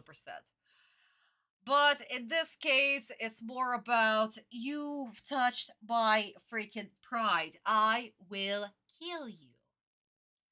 And that's definitely in Kaiba's case. Atem is, of course, also dueling for his friends. Because at this point, he's also realizing that, yeah, no, something is wrong. This is not going to go well. That's why he is in on this. So maybe if he'll defeat the ghouls, he'll get much closer to his friends. But he still doesn't know that they're being kidnapped. He doesn't know. Not yet. Okay, my sweeties, so let's continue with Forkins' version and see how Atem's, well, technically first it's Sun's turn, or Mask of Light, and then it's going to be Atem's turn. Let's see how this will play out. Are you ready to duel? No. I trust you know the rules. Yes, this duel is 2 against 2.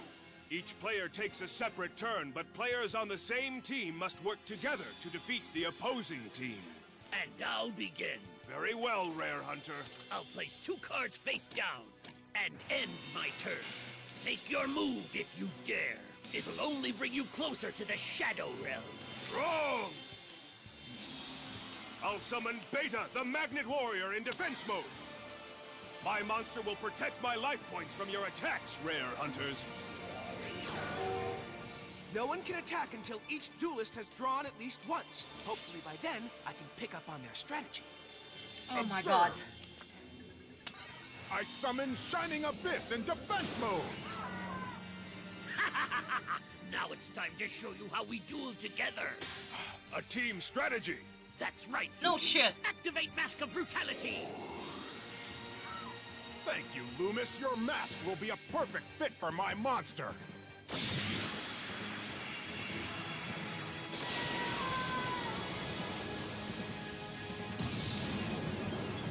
Not only that, Umbra, but it will boost your monster's attack power by 1,000 points. What? These rare hunters already have a monster on the field with 2,600 attack points. That's right, and it will stay that way as long as we each give up 1,000 life points for every turn we plan to use Mask of Brutality. Ah, but now we won't have to. Observe, as I activate a magic card called Masked Doll. My Masked Doll will absorb any and all negative effects caused by my magic card. Nice work. Now our life points will remain untouched by our Mask of Brutality. You fools are no match for us. Yes, that's right. And our tag team strategy will destroy you. I doubt it. We can play off the strengths of each other's cards and work as a team as well as you can, rare hunters. No thanks. Teamwork is for Boy Scouts and nursery schools, Yugi. You're wrong. Let's get one thing straight. I can win this duel and save my brother without your help. I'm the world's greatest duelist, and when I win the Battle City tournament, I'll prove it. And now, stand back. I'll place 2 cards face down. Okay, stop at those 2 cards. Just no.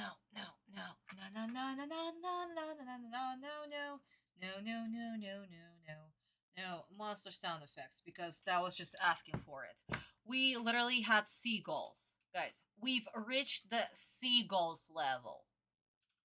Wow. How you guys decide to play dual monsters after that? I honestly have no idea. Because, no, just seagulls. Also, Yugi's the villain. I am so sick and tired of Yugi talking in Atem's head. I know at this point this is redundant, but I am just so sick and tired of it. Every single time that Yugi starts talking in his head, I just immediately get freaked out because I know I should be used to it, but I just forget that this is a thing that it always comes to me as a surprise. We're on episode 70, and I still go like, oh my god, why is Yugi talking? So just, no, I'm done. I hate it. I hate the whole change with Yugi just babbling in Atem's head.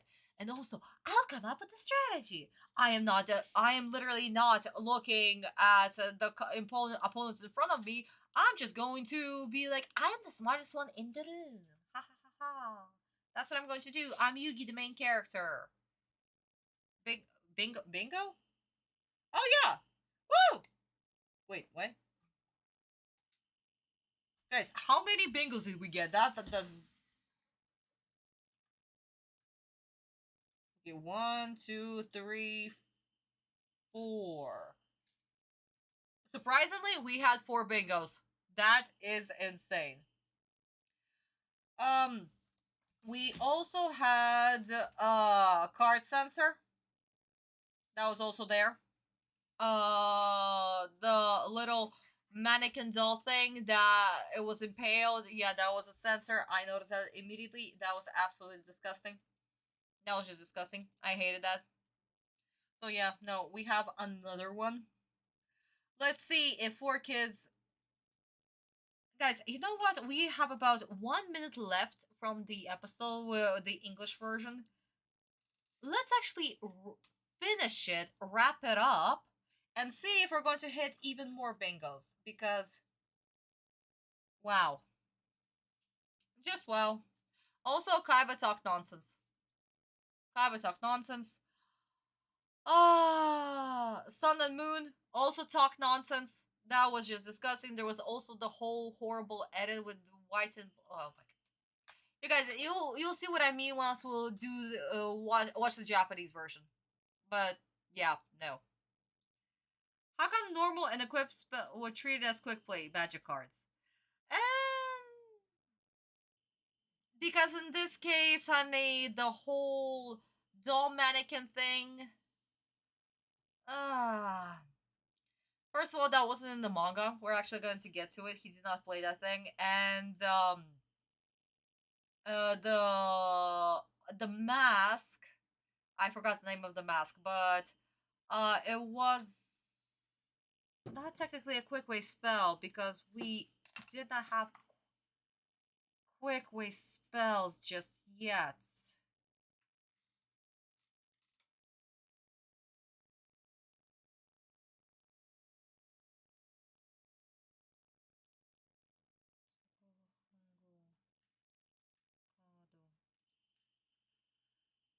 In a way, yeah, we can say that it's a quick way spell, but it's not just yet. We still didn't have the concept of that.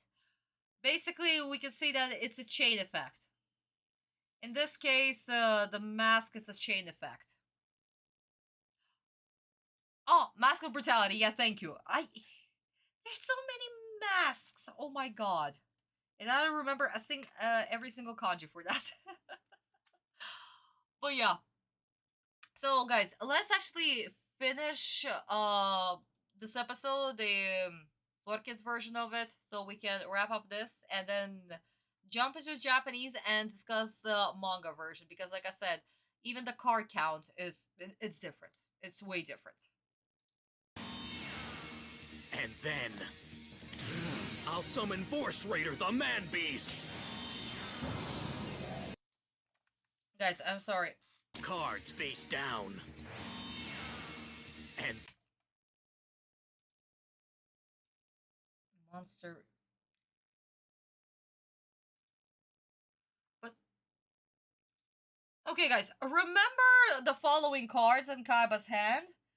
Because I am not sure that these are the cards, but we're gonna see. Then I'll summon Force Raider the Man Beast.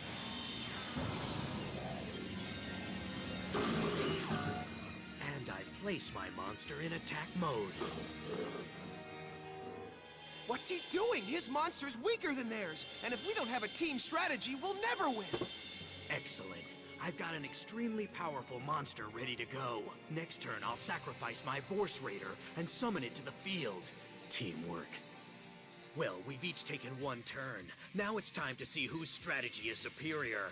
I think you'll find the answer to that is obvious. I agree. Due to our team strategy, we have the most powerful monster on the field. Might I remind you, our decks were specifically created to work together to defeat your Egyptian god cards. This duel has just begun, Rare Hunters. We have to win. The safety of my friends depends on it. But unless Kaiba agrees to work together as a team, we're doomed. If he keeps up this selfish attitude, we'll lose this duel and be transported to the Shadow Realm. And Merrick will have all 3 Egyptian god cards. Plus, who knows what will happen to the gang under Merrick's control? We've got to defeat these Rare Hunters. The fate of my friends and the world depends on it. Shut up. Just shut up. Just no. Oh, wow. Even my bow. My bow fell down. Why did the... Wait. What's going on? Okay, that's hilarious. The next episode played. But that doesn't matter. Okay, so I lost my bow. Even my bow could not handle it. Okay, I guess we're bow-less. Wow, no. Just no. That's no. That's a no. That's a no. That's a no. Yugi comes up with the plot for no fucking reason. Yugi saves the day, basically saying, I gotta do this, I gotta do that, blah, blah, blah, blah, blah, blah, blah, blah, blah. That thing. And also, a random card edit. Yeah, no. That's just a no. You guys are going to see the I'm sure that those are the cards that are in Kaiba's hand. If not, we are going to remove this. So at this point, I'm just going to put it right here. But I don't think that those were the cards in Kaiba's hand.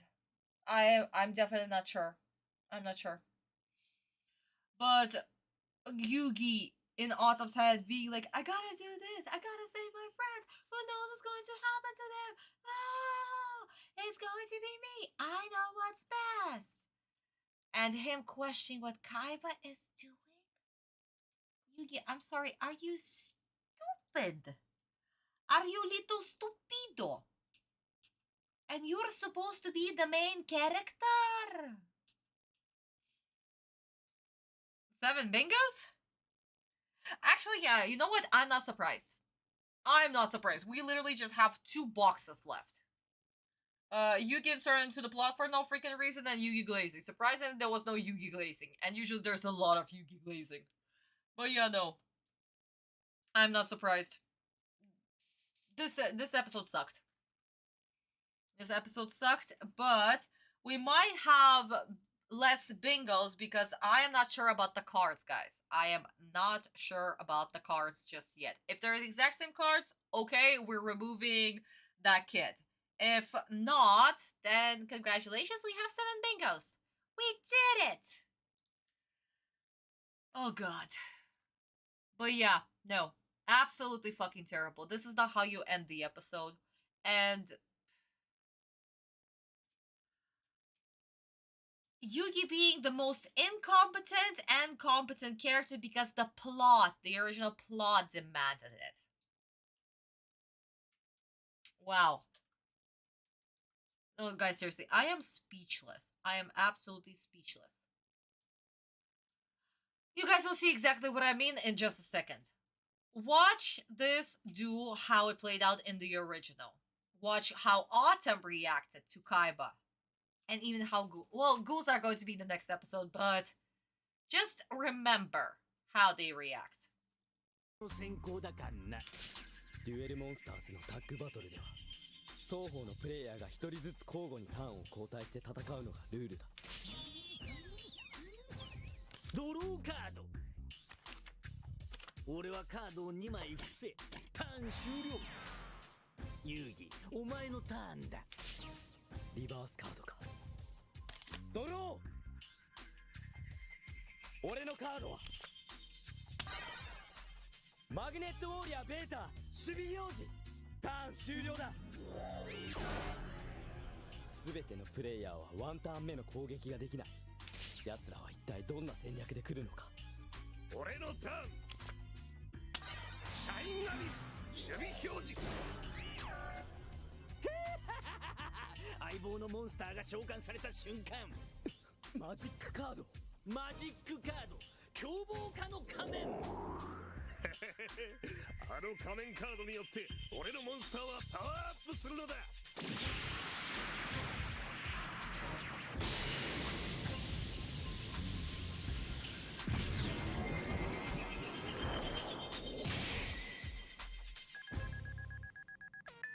何？ワンターン目から攻撃力2000以上のモンスターが出現した。だが厄介なことにこのモンスターはスタンバイフェーズごとにマイナス1000ポイントの維持コストがかかっちまうんだが。心配はいらないぜ相棒。さらに永続魔法仮面人形をセット。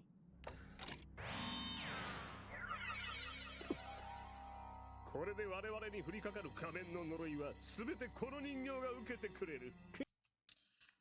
Let me just go back, guys, real quick. We can see that the doll is impaled. This is the sensor that I was talking about. これで我々に降りかかる仮面の呪いは全てこの人形が受けてくれる。つまり凶暴化の仮面の維持コストも無効となるってわけか。最高だぜ相棒。見たか。これが俺と相棒のコンビネーションプレイだ。なるほど。奴らはタッグデュエルならではのチームワークを生かした戦略を立ててるってわけか。くだらん。チームワークなど戦いにおいて枷になるだけだ。海馬。遊戯、お前は俺が勝利するための飾りに過ぎん。グールズの雑魚ごとき、俺一人の力でねじ伏せてやるわ。行くぞ、俺のターン。リバースカードセット。さらに殺戮のHa! I knew it! カードセット。さらに I told you guys. Look, so okay, fine. What's it called?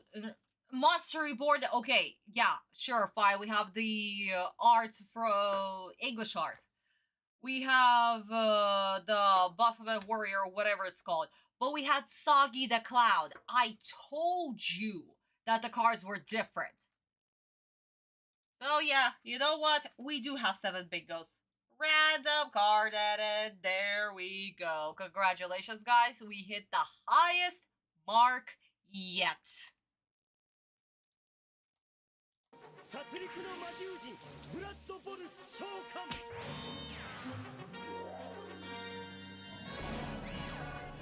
こいつを攻撃表示でターンエンドだ攻撃表示相手の攻撃を誘いリバースで迎え撃つつもりか俺の手札にはすでに6つ星の強力モンスターがある次のターンでブラッドボルスを生贄にしこいつを召喚する次のターンでそのモンスターを生贄にし上級モンスターを召喚するつもりかだがそううまくはいかないかな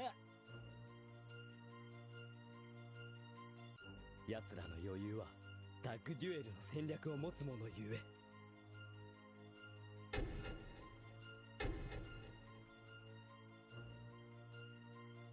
それに対しカイバは一人で戦おうとしているこんな状態で城之内くんたちを助け出すことができるのか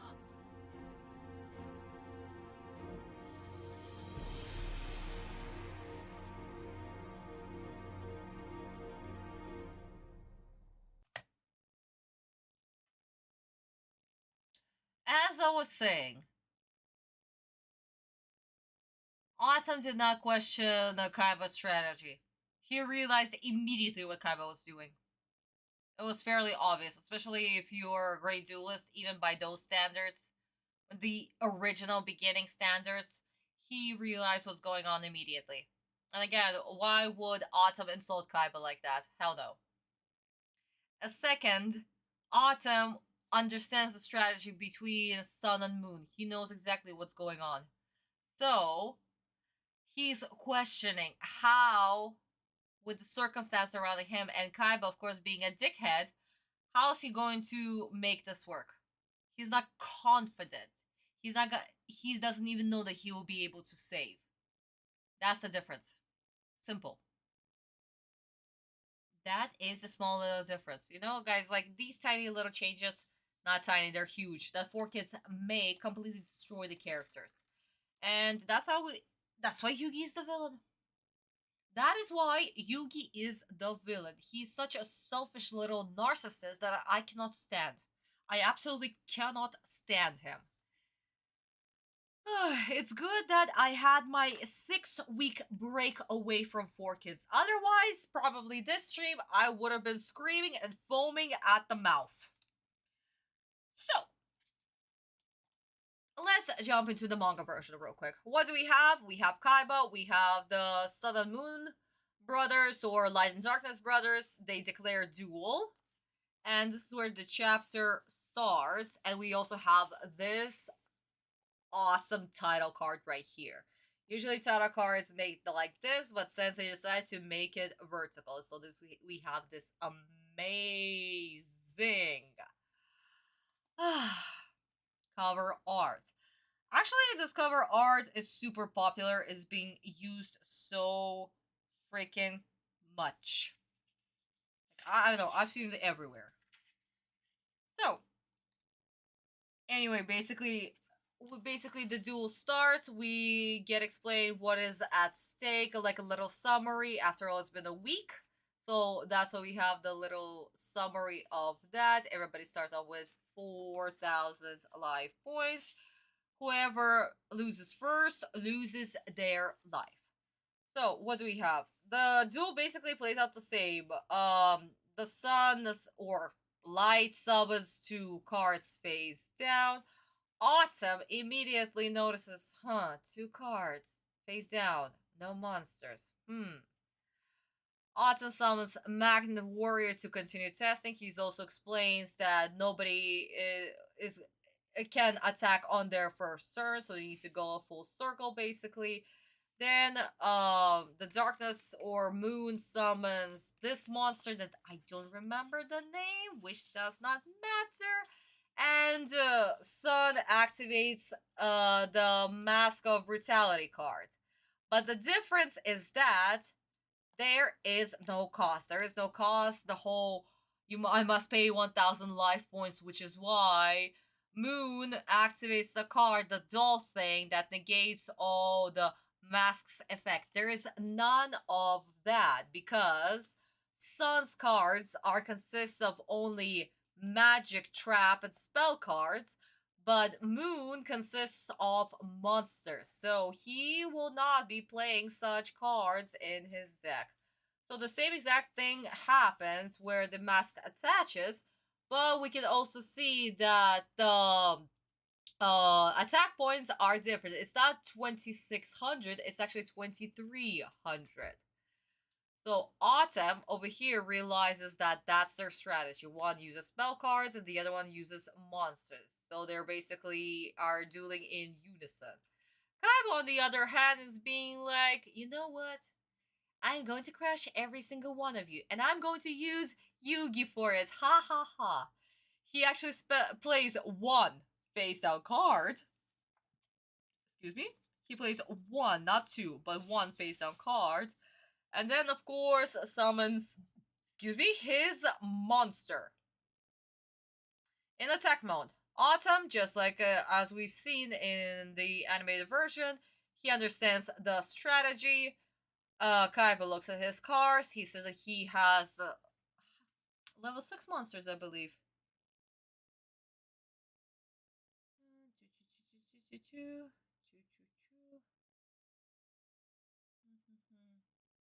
Yeah, he has level 6 monsters, so he'll need a sacrifice, and he's going to sacrifice on his next turn. But Sun also realizes the strategy, which is why in the next turn he's going to play a very special mask. But we are going to see that mask in the next episode, because this is where the episode ends. But the chapter continues because it's literally the beginning of the next chapter, basically. But yeah, guys, this is the difference. Guys, I told you this before, but in the manga, we only have 5 slots to play the card game. That's it. Monster, spell cards, trap cards, they go on the top of the do disc. There is no, like, side slots for, like, spells and traps. Like, they insert under, like, the monster field. We don't have, like, the spell card field. We don't have that in the manga version. It's only 5 cards.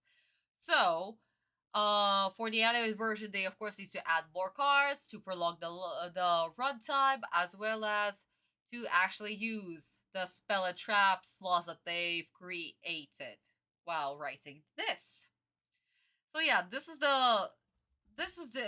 a little bit different, and in the next episode it's going to play out even more, and we're gonna see it, of course, like we usually do. But let me read your comments real quick. So, oh my god, Yuki-chan, no.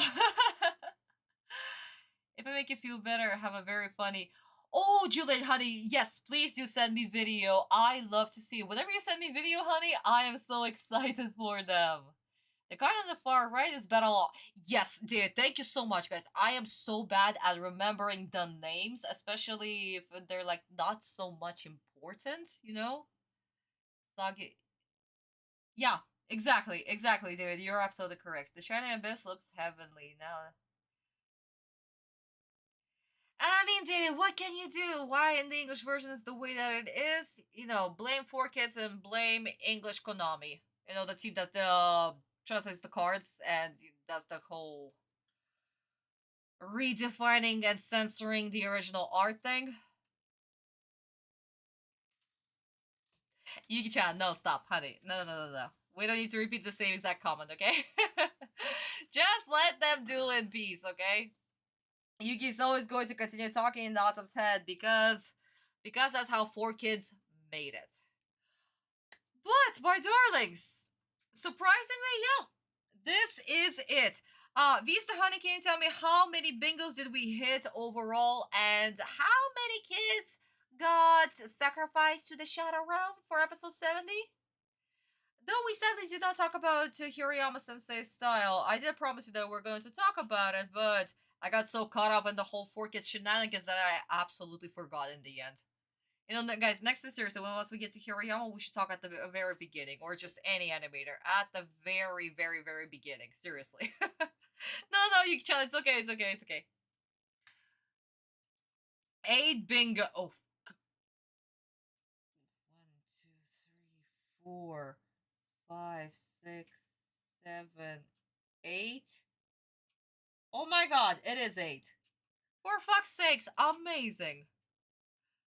And only -3 out of 20. You know what? For kids being sacrificed, this is a very tame sacrifice for this episode. But 8 bingos, yes.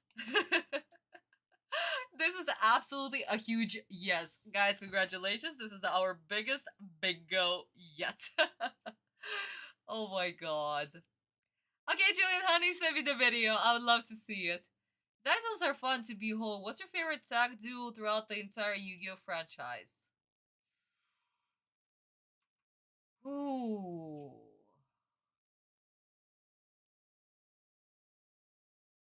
This duel.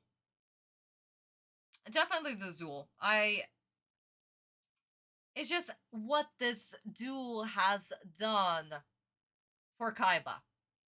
It's remarkable because the original tag duel that we had between Atem and Jonochi, I mean, of course they were gonna be in unison, they were friends. But what this duel has, oh, excuse me guys, it's 6 in the morning. What this duel has done for Kaiba. Yeah. Definitely this duel. I also remember there was another tag duel between Atem and Kaiba when they dueled against Darts. There were some interesting combos right there. Not to mention, the episode was also animated by Kagami Sensei, and that was literally his last episode, so I also enjoyed way too much. But again, only because of absolutely gorgeous animation, and again, some strategies were interesting. They were interesting. I'm not gonna lie. But I wouldn't say that it's my favorite tag duel. I don't know, I guess I'm just such a head canon.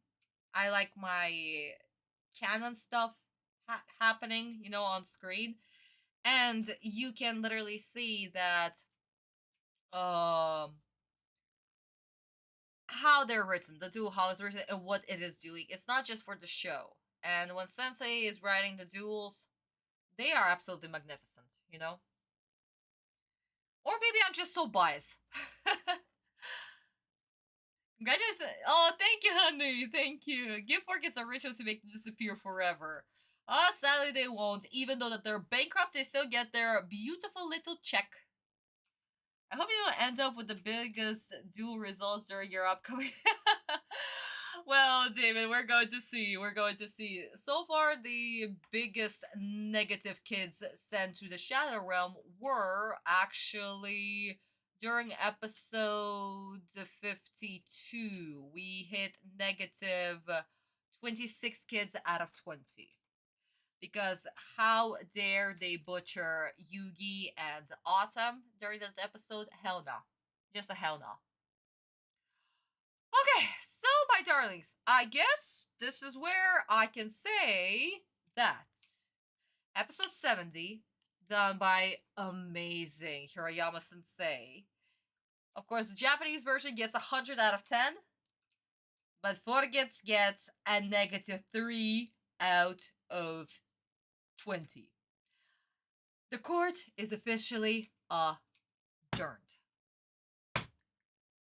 Thank you, 4Kids, for once again ruining another episode. And,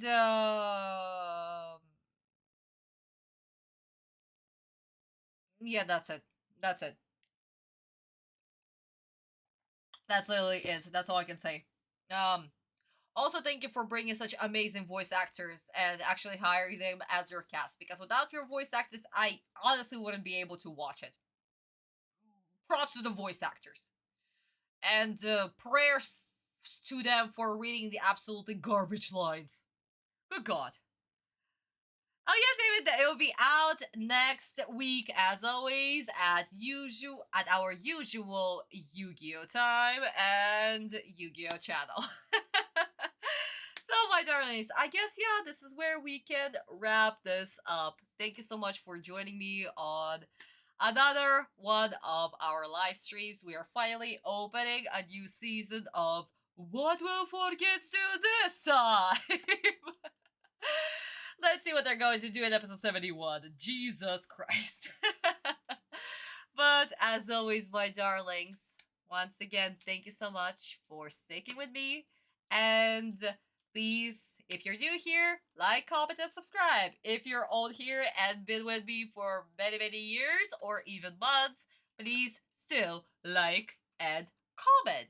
And of course, sweeties, my Boosty page is right here. You can start reading Chapter 1 of Volume 3 in all of its glory right here. Shout out to Nox, Vista, and Fallen Shonen for being my Boosty subscribers. You guys are amazing. Thank you so much. You are making this project alive and work. So thank you. Be sure to be on the lookout for a poll that I'll be posting in the future, very, very soon. Thank you guys so much. Thank you. Okay, my darlings, have a good night. I love you all. Thank you, Vista, for once again supporting me and sending me all these beautiful comments. Fallen as well. David and Yukchan and Marlene, everybody else. Have a good night. I love you all so much. And I will see you all next week. Same dual time, same Yu-Gi-Oh channel. Love you all. Have a good night. And